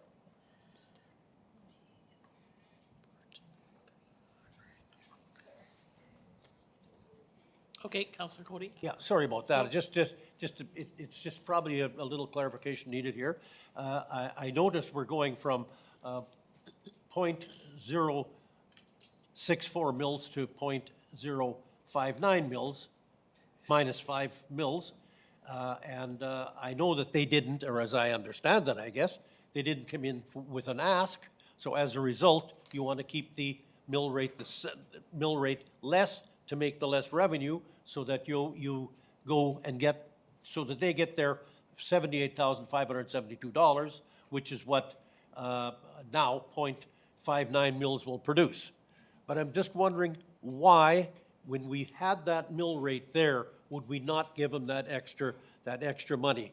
Have we talked to the business community about this? If we haven't, I'm not so sure we shouldn't talk to them and ask them, look at, it's peanuts to them. It'll be pennies to them is what it'll be. And so I'm just wondering if they've asked, and I'm not gonna push it at all here, but I'm just wondering if there's been a little communication with the business community. You know, as Councillor Head said, they're gonna be coming and asking for more money, I'm sure, for security and what have you. Well, nothing wrong with a little money in the pot. If you wanted to raise more revenue, you would have to increase their budget. So council can choose to increase the budget for pad bid to a certain amount, and then we would adjust the levy to bring in that revenue. Because the budget was approved at 78,000, that's why the levy is basically bringing in what it needs to bring just to cover that approved budget. But if council wishes to increase their budget, absolutely, that can go through the budget process.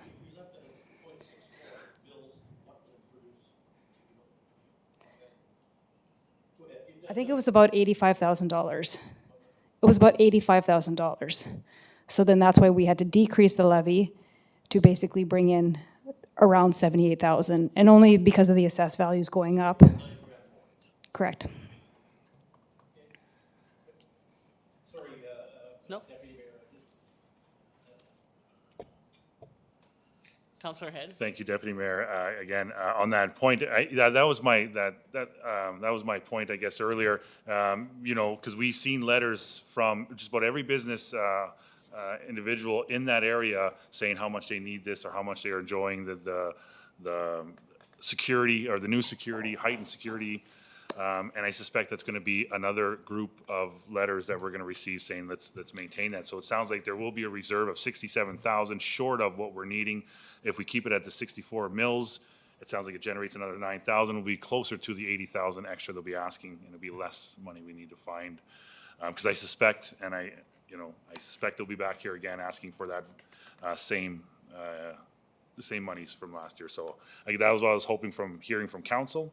Do we delay and speak to the owners, the business community? I don't know. I suspect that administration might have had this conversation already with them, but that was my comments. I guess a question, do they not put forward what they want to us, and this is what this is? The 2023 budget that was presented, they did ask for that extra $80,000, and 75 was to have that downtown security, and then the 5,000 they wanted for additional subcontractors to provide music. So that was in their budget presentation. So in the budget document, there was the option of, it was under unfunded, and then you guys brought it back in to be funded from their operating reserve. And the other option that council can consider in the future is upping the levy to bring in that extra money to fund those kinds of costs. But for 2023, council did approve the $80,000 to come from the operating reserve, the pad bid operating reserve. Thank you. Councillor Kilmer? Thank you very much, Deputy Mayor. I agree that pad bid, when they made the presentation, they were looking for ways to meet, to work within the budget that they had and did have other needs, and wanted to make sure that the security was number one, to cover that, and as well the extra funding for the music and the street fair, which is a way to bring people to the downtown, and that is their mandate, is to increase people coming to our downtown. So I would really like to see us not change the levy, or at least for right now pause and ask and reevaluate their budget. They did ask in the budget, and we allocated how it was going to be divided up. Yes, through the budget, you approved $80,000 from their reserve. So perhaps just saving a step, and in light of moving on, that we just have the levy maintained. I'm not quite sure how we do that. Instead of lowering it, keep it exactly the same. You'll have to increase the budget.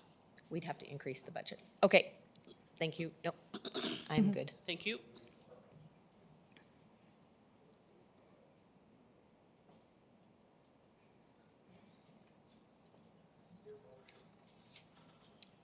Okay. Whose motion? Councillor Cody's motion? Okay.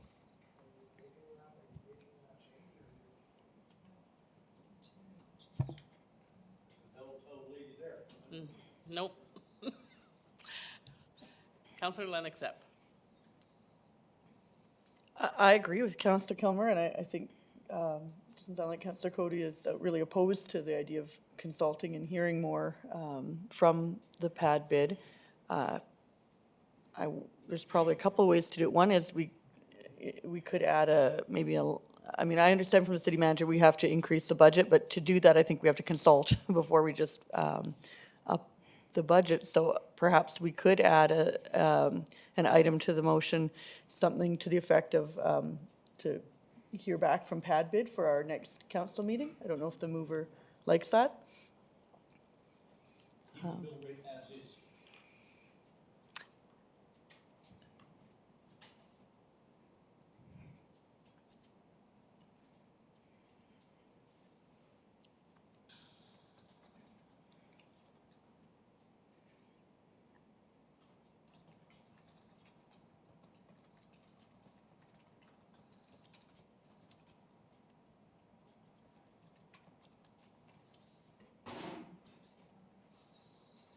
Advise and seek feedback, because we're really seeking their input.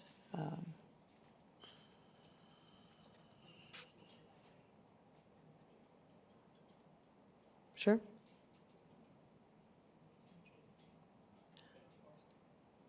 And maybe I can make a comment, and if maybe the city manager or the finance manager could correct me if I'm wrong. I think if we just, if we were, the only way, so right now, if the motion passes in this manner, then the budget for the pad bid is decreased. Would have to be increased. Right, We'd have and- to increase their budget. Right, to do what we're talking about, so. Correct. Right. So do we think it would be feasible to do sub 3 before the next meeting of council when this is heard? Is that a question for the city manager, maybe? Yeah, I guess though, if that's what council is asking us to consult with them, we'll have to consult with them before this property tax bylaw actually needs to receive its first and second reading, yeah. If that's feasible, I think that's what I'm hearing around the room. If I'm wrong, please tell me.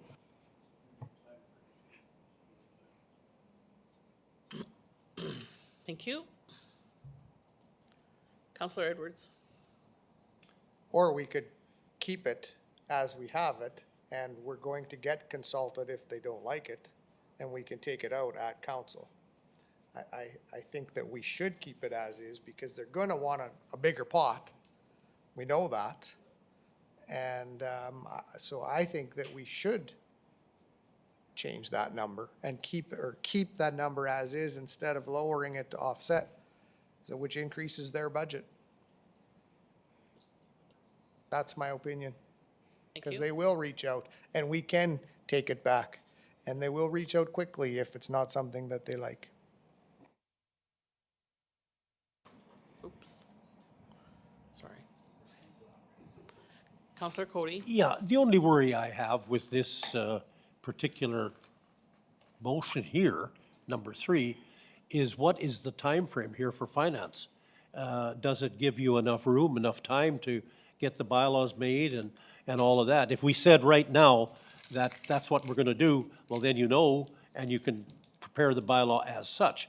But I think if we wait, discuss, feedback, and come back, I'm afraid that we might be doing the time frame might be getting tough for you to get these bylaws done, which is something we don't want to do, because you gotta get your stuff out. We need the finances, so we don't want to delay, is what I'm trying to say here, I guess. So in essence, like a report has to come back to city council meeting for approval to increase their budget. So the next city council meeting is what, the 27th, which is when we wanted to consider these bylaws. So I guess for the city managers, we could come back with a report that basically says the bid levy will stay the same. This is the additional budget that is required to be approved by city council. And then could the new bylaw be attached for March 27th? City clerk and city manager? They're both saying no up here. Yeah, no. No. So, I guess, the bottom line is the pad bid has to request to increase their budget for 2023 for us to increase the special tax. So whatever that number is, I don't know if it's $9,000 is the difference, then I guess council can approve an increase to the general fund budget of $9,000 or whatever that difference is. Then we would then go forward and we could increase their mill rate. So you have to increase the general fund budget by whatever that number is. We would then bring forward, I guess we could bring it all forward at the council meeting on March 27th to make sure with the bylaw, if that's what you guys want to do, because we can only have the special tax can only be what you budgeted for. Right now, their budget is $9,000 less. So we would need a motion to increase the general fund by whatever the difference is. I don't know what the difference is. To increase the general fund by that much, to increase their budget in the general fund by that much, then we could put the special tax to be whatever it was previous. We could leave the special tax at whatever it was previous. Thank you. Councillor Kilmer. So I am hearing, and this is the difficulty for the PA bid, the executive director, of developing the understanding of how their budget works, and the idea that the thought was, I think, that it would just be exactly the same for everyone without the idea of understanding that assessment value would go up. So tried to make everything work by following rules that aren't really written down rules. So, so I'm hearing you say, city manager, that if we made number 3, whoever put that in there, that that the executive, that administration increase the general fund by the amount that the PA bid, by having the PA bid levy remain the same as 2022, and then increase the PA bid budget by that amount, because within their ask was about, money and things coming out of the reserve.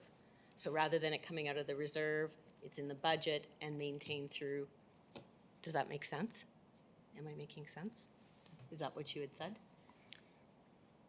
As complicated as it is? It's very complicated. Yeah. You could either leave it like this. You could either just leave it this year for 2023. That was the budget. Council agreed to give them $80,000 out of the reserve that they already had and whatever additional monies, and just leave it the way it is. Next year, when they bring forward their budget, they're going to bring forward, if they require, for 2024, if they require the police service or the security, all those types of things, they'll include it in their budget. They'll include it in their budget, or they'll take from whatever is left in their reserve. And then when we get their budget, council will look at it.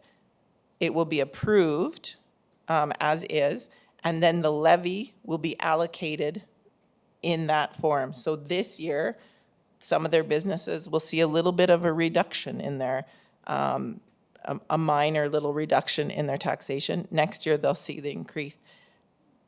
But you will be increasing it because you're gonna have to increase it, because if $80,000 was their budget for security and they want to continue having that, their levy is actually going to increase, right? Because they're never going to have enough money. Like we're talking about right now, we're just talking about $9,000. So right now you can just leave the budget the way it is. You can leave the levy. They see a little bit of a reduction this year, but next year when they come back, the pad bid will come back. Maybe they'll have a little bit less. Maybe they won't even need as much security. Maybe things will be different for them. Maybe they won't. Then they can just budget for that, and then the levy will be based on that amount. So there's some options, but yeah, we could Yeah, basically have to reduce their budget because the special tax is only relative to how much we've approved their budget to be. And so I'm hearing you say that the reserve, regardless if we raise it or lower it, it's going to build the reserve or use the reserve, which is the money that was generated for the purpose of that levy anyway, this past year. So I guess I am okay with it just staying status quo and moving forward. Counselor Cody? Yeah, I wouldn't be in favor of putting $9,000 extra on the general fund. That doesn't make any sense, because it doesn't come out of the general fund. Look this is not a special tax. This is a levy. There's a big difference between a levy and a special tax. A special tax has to go for a certain purpose. A levy does not. So there's a whole horse of a different color here. So here, what we need to do here, all you need to do is simply say, leave the mill rate as it is, and the money will automatically drift over to the pad bid. That's exactly what'll happen. It's got nothing to do with the general fund, nothing to do with the rest of a budget, absolutely nothing. It's got just to do with us saying, yes, we are going to ask the business people to pay the same mill rate, but it's going to cost them a little more because their assessment went up. That's the only fly in the ointment here. And as far as I'm concerned, you can do that, or you don't have to do that. That's up to you people. But I'm just telling you, that's the way the world works. Thank you. So we have a motion on the floor. And who's that? Which is still like 3? If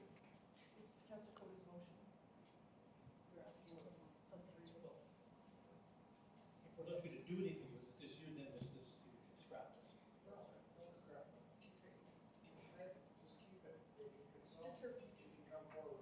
You can leave it for future attack, I suppose.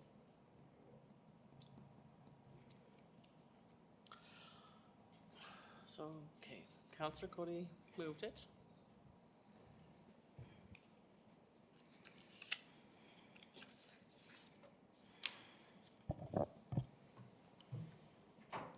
Open.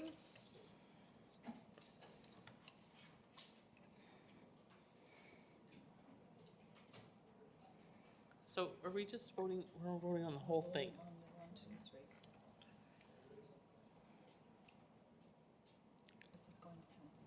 And it's going to council, okay. And close and accept.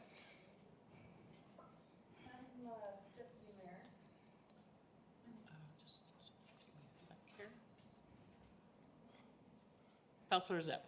Thank you. I think I have an additional motion on this item, because this was the item where Councillor Cody did remove sub 2, the rescinding. So we didn't rescind that motion about the 8% levy. And so I'm asking to make a motion that administration provide council other options for levy regarding the yard. The administration provide, I think that's what I heard. The administration provide additional options.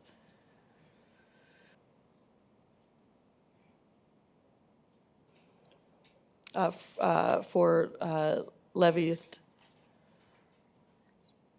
for the yard. Thank you.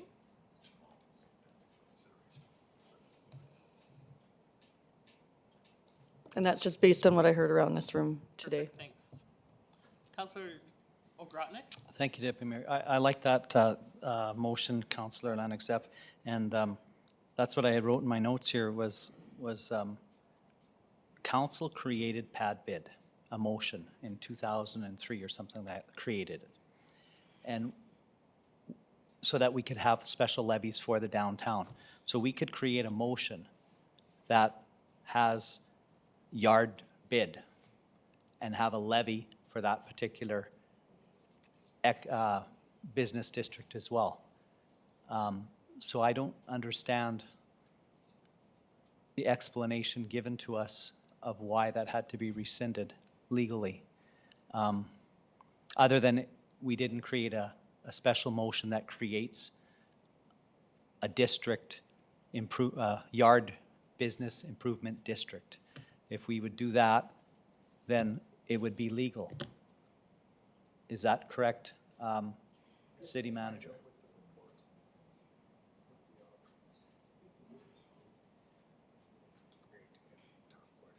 City manager. I know it's tough. So a business improvement district, such as the Downtown Business Improvement District, is a levy that is associated with those businesses to bring improvements to their area. Yeah.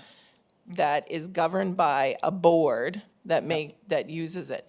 So what I believe the intention of the motion that the mayor gave was that that specific money was only to be used for the aquatic and arenas facility, not the betterment of the entire yard district. A business improvement district is associated with the improvements for that district. So it would be like streetscaping. It would be like very similar to what the Downtown Business Improvement District is doing for the downtown. Events, bringing people down there, those types of things. I guess for administration, we understood that you were trying to develop a levy to help fund the aquatic and arenas facility. I'm not sure that's the same intent of a business improvement district, but again, I guess we can look at it in the report and come back and explain that there. Thank you for your explanation. It makes sense Thank you. to me. Okay. Do you have this?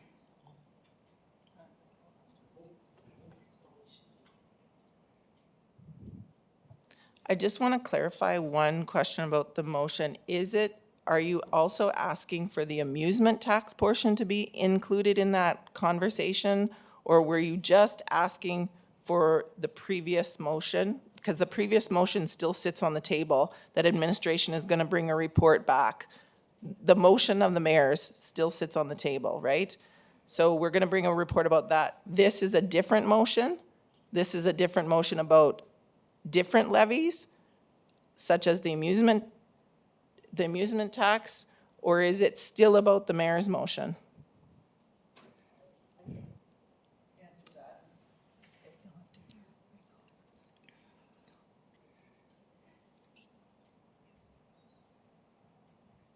I think my intention, I think what I heard around the room is just not to lose that piece, but that's a good point that the city manager has, is that now that we are not rescinding the previous motion, that's a good point that we will still hear on that. I just didn't want to lose the thread of that discussion. And I was hopeful for all additional options. I'm not that tied to amusement tax or any, I guess I was just trying to list different things that other cities do that, that we could learn about. So maybe my answer to that is to the discretion of the department of any additional options we have for what levies are available. But again, I was also interested in that location, entertainment district location taxation that Saskatoon was doing some time ago. But that, I guess that's the answer I have, is I didn't want to lose the thread of this issue. Thank you.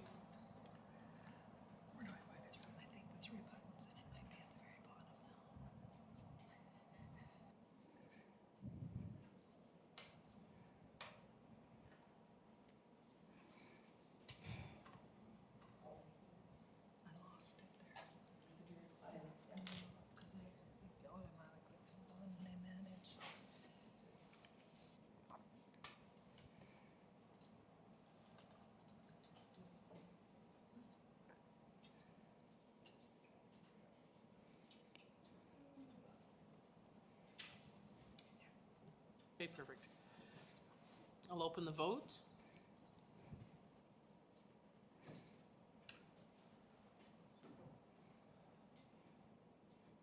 Close, accept. Thank you. Okay, moving on here. Prince Albert Elks Lodge, number 58. Request for tax exemption agreement and donation years for 2023 to 2027. Melody? Okay, last presentation. Correspondence from the Prince Albert Elks Lodge was on the February 27th Executive Committee meeting. Their correspondence basically requested a new 5-year tax exemption request. The motion referred the correspondence to Finance to review and report. This report is basically recommending that the city would proceed with a 5-year tax exemption agreement with the Prince Albert Elks Lodge. The city, since 2008, has provided a tax exemption to their property located at 983 8th Avenue East. And with the tax exemption came with annual donations in lieu of taxes. So specific years had money going to the Alfred Jenkins Fieldhouse. The most recent agreement that expired end of 2022 was the annual donation to the Cook Municipal Golf Course. Their new request is for 5 years, starting 2023, ending 2027. Their annual donation of $26,000 would go to the Aquatic and the Arenas Recreation Center. As well, over the course of the 5 years, it would be a donation of $130,000 to the Aquatic and the Arenas Recreation Center. Thank you. Councillor Edwards, Thanks, Deputy Mayor. I'll move the recommendation. thank you very much. Councillor Zepp, Thank you. I have a question. I'd like to compare the amount taxable of what the Elks Lodge would, if we did not proceed in this manner, what would be the tax bill compared to the $26,000 that's being proposed here? What's the difference between the two numbers? thank you. The donation is more money than the tax bill would be For this year, though, or for past years? going forward. Going forward. With the assessment change, yes. But with the assessment change? So the donation is additional revenue to the city. For this, and we know that for this year, do we know how much, what the amount is?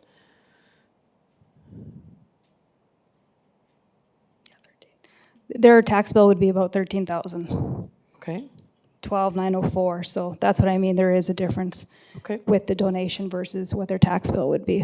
okay. And so then, I guess we can't see into the future, 5 years into the future, what the assessment would be or the amounts would be. However, there's a spread there. Thank you. Any other questions? No? Good.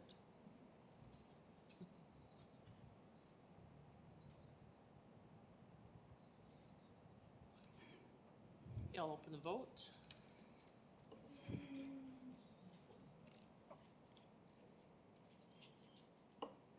you. Close. Accept. Thank you, Melanie. Thank you. Okay.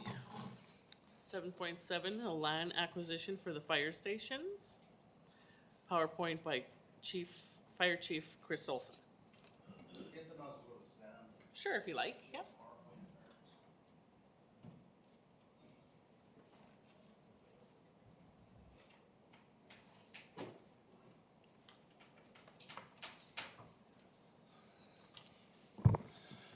Thank you, Deputy Mayor and members of council, administration, media.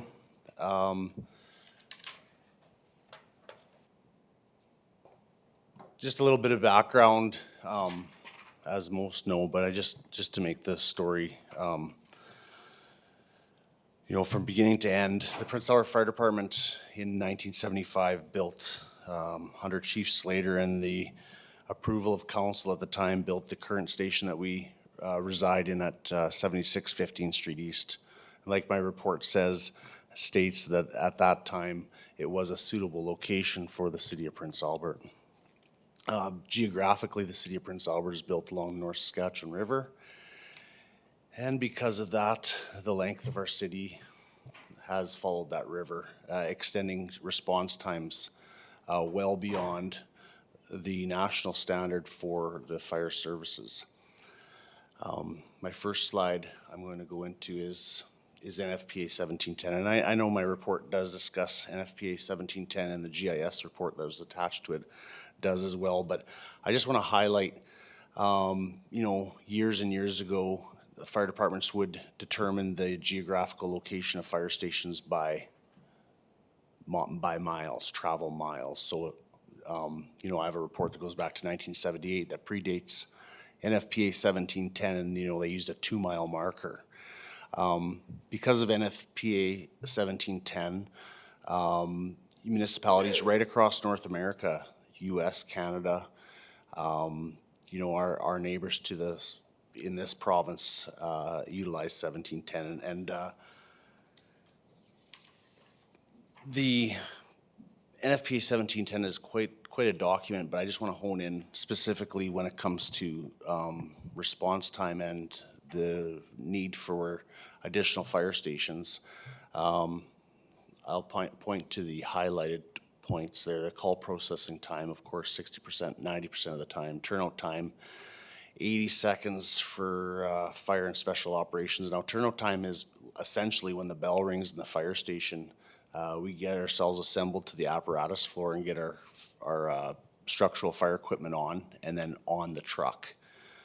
Travel time starts from the apparatus apron to the time the first engine arrives at scene of the emergency. And that is done in 240 seconds, 90% of the time. The 8-minute time, which the NFPA 17 report refers to, is a full assembly on an emergency scene. So that's your 8-minute time.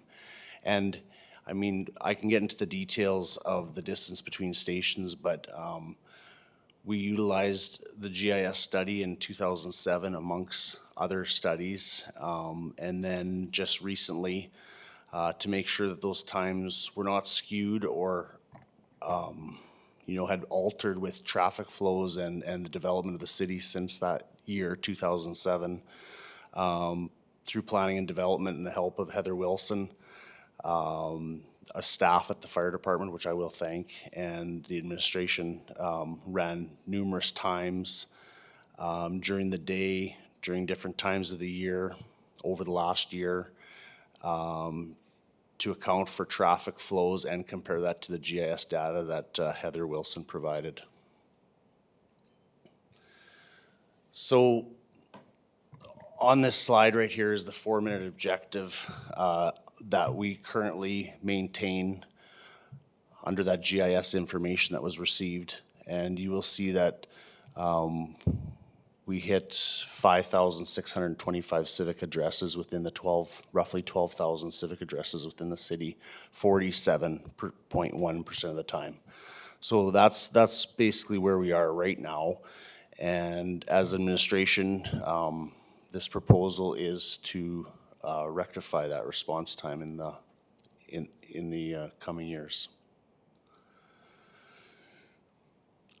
I'll discuss first the first station proposed under GIS, which is the East Station, and the satellite images points out Holy Cross School really well because it's shaped in the shape of a cross, and we can see it quite easily. And directly across from the highlighted area is the Messiah Lutheran Church. Now, this area was identified in previous GIS reports, the 2007, and has been identified again. The specifics to that are because the highlighted area that you see are the GIS response data for that proposed location at 6,363 civic addresses out of 12,000. There's some specifics to why that location was picked. I just want to highlight that quick. With the city's annexation of Sunshine Road and soon to be connector with Marquis, that area, though it's not highlighted, I went up Sunshine Road, that area would all be covered under the GIS study. The extension past Marquis Road into 15th Avenue going south would be covered, not by a long shot, not by a large margin, but it is covered. The specifics to the East Station are this. The GIS data we received, and I was personally involved with it in 2007. The GIS consultant that was hired basically stated, under perfect conditions, the city of Prince Albert would have a 12th Avenue that ran from river to city limits, which is now our golf course. Essentially, 15th Avenue was the most suitable location just because of the geographical conflicts with the golf course, kind of a landlocking your response times. So 15th Avenue was picked, and from 15th Street, and I know I'm throwing it out here quite quick, but from 15th Street to 22nd Street is your limit. If you go further, if you put a station further south on 15th Avenue, further south than 22nd Street, you risk not responding to River Street along the river and into parts of Midtown. If you put that station too far north, past 15th Street, you run the risk of not hitting the new annex land and the Crescent Acres area. So there was specifics into that location. The West Hill proposed land is directly south of the Alfred Jenkins Fieldhouse, as marked on the map. Rationale for this location is it takes into account the West Flat, gets us all the way down to MacArthur. The West Hill Master Plan and the development that we're looking at in the future. Also the high hazard risk, which the report identifies health facilities, high-rise facilities, and just the general growth of the West Hill. Meanwhile, meeting that 8-minute response time to the East Station. So that 480 seconds is also relevant. I know the number looks low there, 4,346 out of 12,000 civic addresses. However, with the growth potential, and we're seeing some of it as of recently in the West Hill Master Plan growth, you will see those civic addresses climb dramatically. So here we have the east-west station. We're not taking into account the current location at the fire department, and you see there's some pretty good city coverage there on the south side of the river. We cover what would be developed in the West Hill Master Plan, the expansion to Sunshine Road, the majority of the city with some slight gaps in between that account for that 10%. The 10% that NFPA 1710 identifies. So the 4-minute objective is met 87.3% of the time with those two stations fully staffed.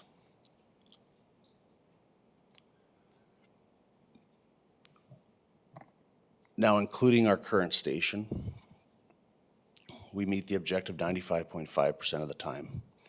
And the 10% or the 4.5% that's out are identified as not being in red, which would take us to the north of the river. So in closing, I do want to comment that when municipalities generally look for a new fire station, they're met with some hurdles, some financial decisions to make, not only when it comes to where to put a station and when to put a station, but it's to determine or fund the land purchase, to have a capital fund in place, or to debt service the building of a fire station. On top of that are considerable costs and is staffing the station. A typical station in North America will, when built and when expanded upon, we see it to our neighbors to the south, is the hiring of 20 firefighters, 20 full-time firefighters to staff that station. And last but not least is the capital cost to buying the equipment to staff that fire station. A typical fire station will have a main engine and a crew. And on top of that, to find efficiencies, they'll cross-staff another engine. That might be a rescue, a tanker, or an aerial. The good news that I'm here to tell council today is that the land is ours. It's the City of Prince Albert's land that's being requested. We have the staff to staff these stations. And because of the forethinking of this council and councils previous, we have the capital fleet reserve, and we currently have the equipment to staff these stations.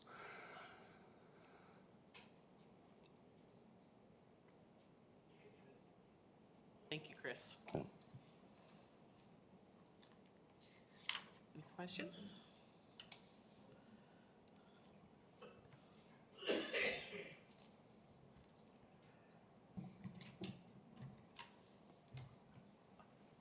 Counselor Kilmer, sorry. Thank you, Deputy Mayor. Thank you very much for the presentation and the thoughtfulness that you put into all of it and all of the great reading that we got. But my question might be for the Director of Planning. When, in planning a city and deciding where you're putting a fire station, does it involve staying away from as many, like, residential area? Or is that, I'm just thinking of the, you know, the Alfred Jenkins one, are we building over in that area? Will that be residential? I'm just wondering if that is taken into account. Director? Yeah, thank you for the question. Certainly when, and you know what, I think the fire chief is certainly well equipped to answer that question. But I can say that when we plan areas, you know, the West Hill Master Plan is a really good example. We need to take and we do take the approach of involving, you know, public works, community services, fire. So this is not new. This has been flagged for quite some time. But when we talk residential versus commercial and industrial and where it should be, they should be located with respect to a fire station, I'd ask the police or the fire chief to elaborate on that for me. Thank you. Yeah, so it's a mixed bag. The research I've done on fire stations built, you know, in metro cities and cities such as our size that have expanded to 2-3 stations. There's examples right here in this province and into our neighbors to the west and east. There are some trends that are changing, and there was a talk back in the day of residential fire stations, and those still absolutely exist. When you deal with metro cities that have high expansion rates and they need to get in there, there's buildings under construction. Typically, when they're at their highest risk, you know, they're a close-up phase potentially, and they're, you know, unprotected and there's nobody living there. So these metro cities will go into these residential areas and build up a residential station, for example, with the intent to stay there for the construction phase of the 4-minute response time. That's how big of these expansions are. And then the long-term plan is to build a permanent station there, and then, you know, they'll flip those houses and they'll tear down the garage that's attached to it and they'll sell it off to a buyer. That really isn't happening anymore. What we're seeing in the West is modular building. So the metro cities, they'll have those huge, massive growth times, and they'll put a modular building there to fill that gap. In the meantime, years pass, then they build their permanent station. That modular building is deassembled and put in the next area of growth. So it's a cost-effective thing. I don't think we're there. I don't think that's an option for Prince Albert. But I think, you know, I'll give you another example. City of Calgary in the Varsity District partnered with a builder and in a university area, I believe it is, and they're looking at this multi-unit building, you know, with students in it essentially, with a fire station in it. So there's all kinds of unique ways. They just bought up another city block and are looking at a shopping district in amongst a fire station. So I guess I've said enough, I think, but I do want to make the point that, you know, when we look at schools, and I guess I am speaking out of turn because this is something that the Director of Planning and Development should be talking about, but this is my belief that when we're discussing schools and swimming pools and hockey rinks, essentially, my view is I could drive another minute more. I could drive another block. And so the importance and the you know, priority that needs to be put on those pieces of land are not, in my view, as strong as an FPA 1710 4-minute responses. And, you know, as that evolves, following those, you know, national standards. Thank you. Councillor Head. Thank you, Deputy Mayor. Thank you, Fire Chief, for your presentation and for the report.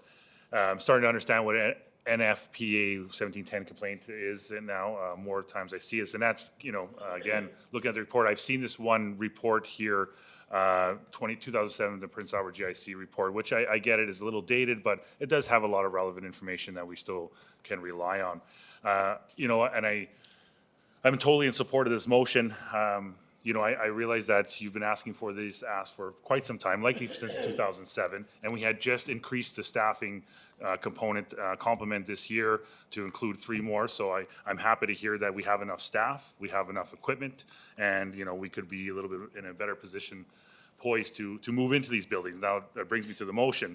Yes, we can. I realize that a lot of thought has gone into the planning of the locations of these, because wouldn't it be something to have a 95% response time in those locations, as your report has dictated here. But there's going to be a lot of challenges when we look at the costing of these buildings, grants and funding available. But today, it's an easy one to say, yes, we'll hold those lands pieces aside for those future builds. So I will move the motion. Thank you. Questions? None? Councillor Head moved it.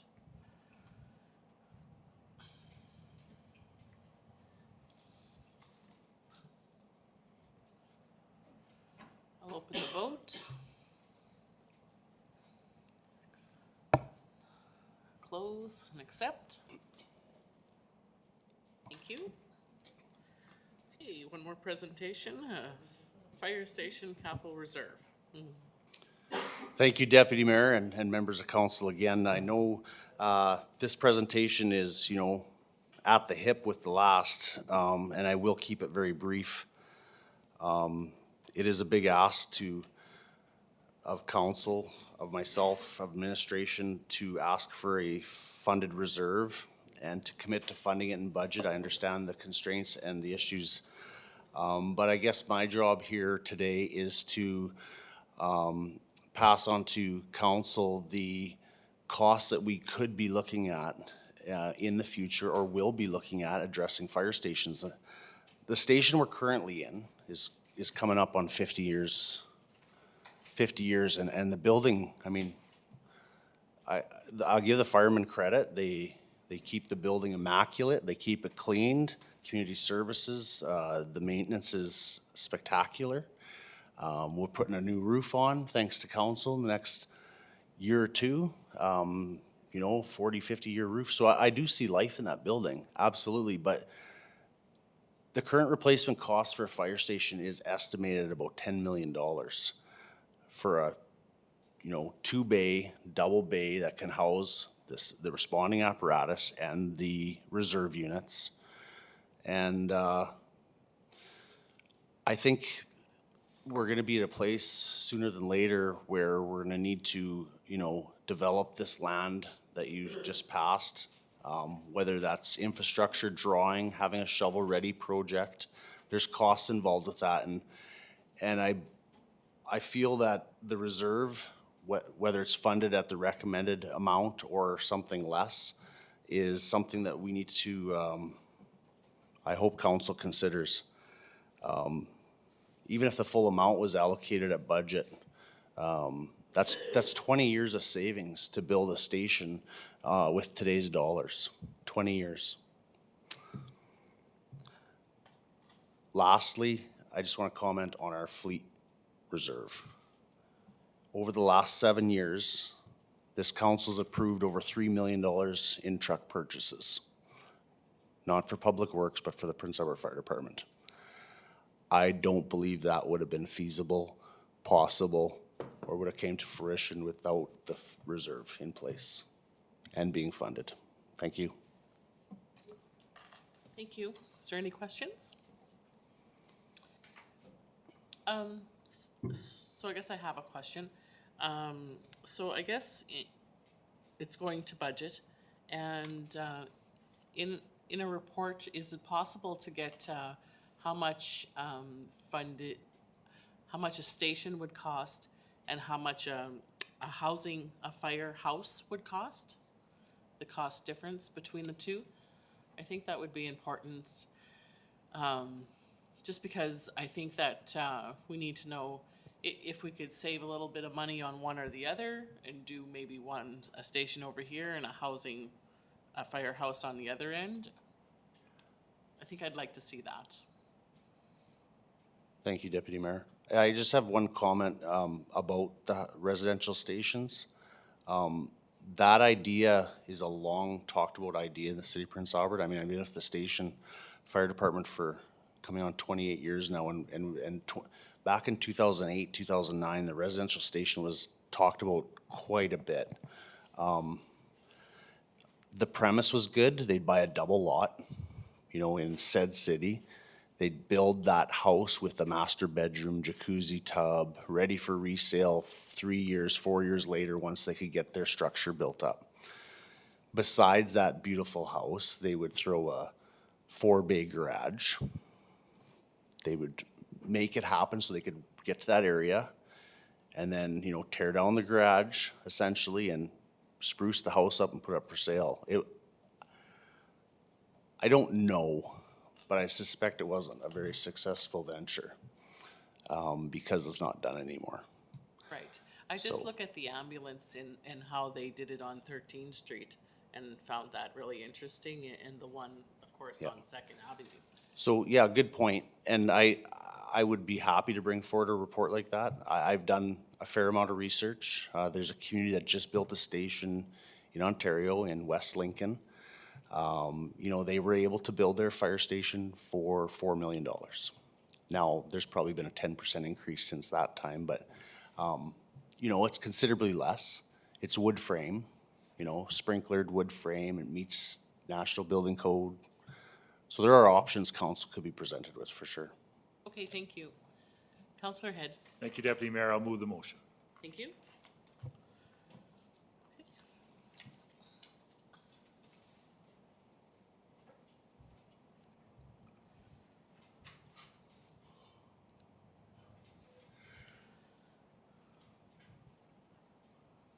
So we're going to budget. Perfect. We'll open.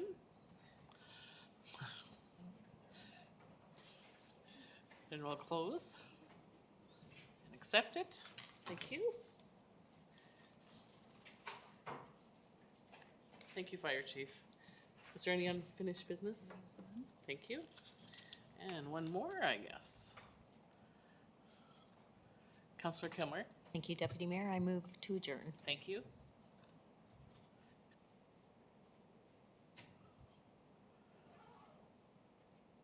Open. Close. Accept. Thank you. Have a good night.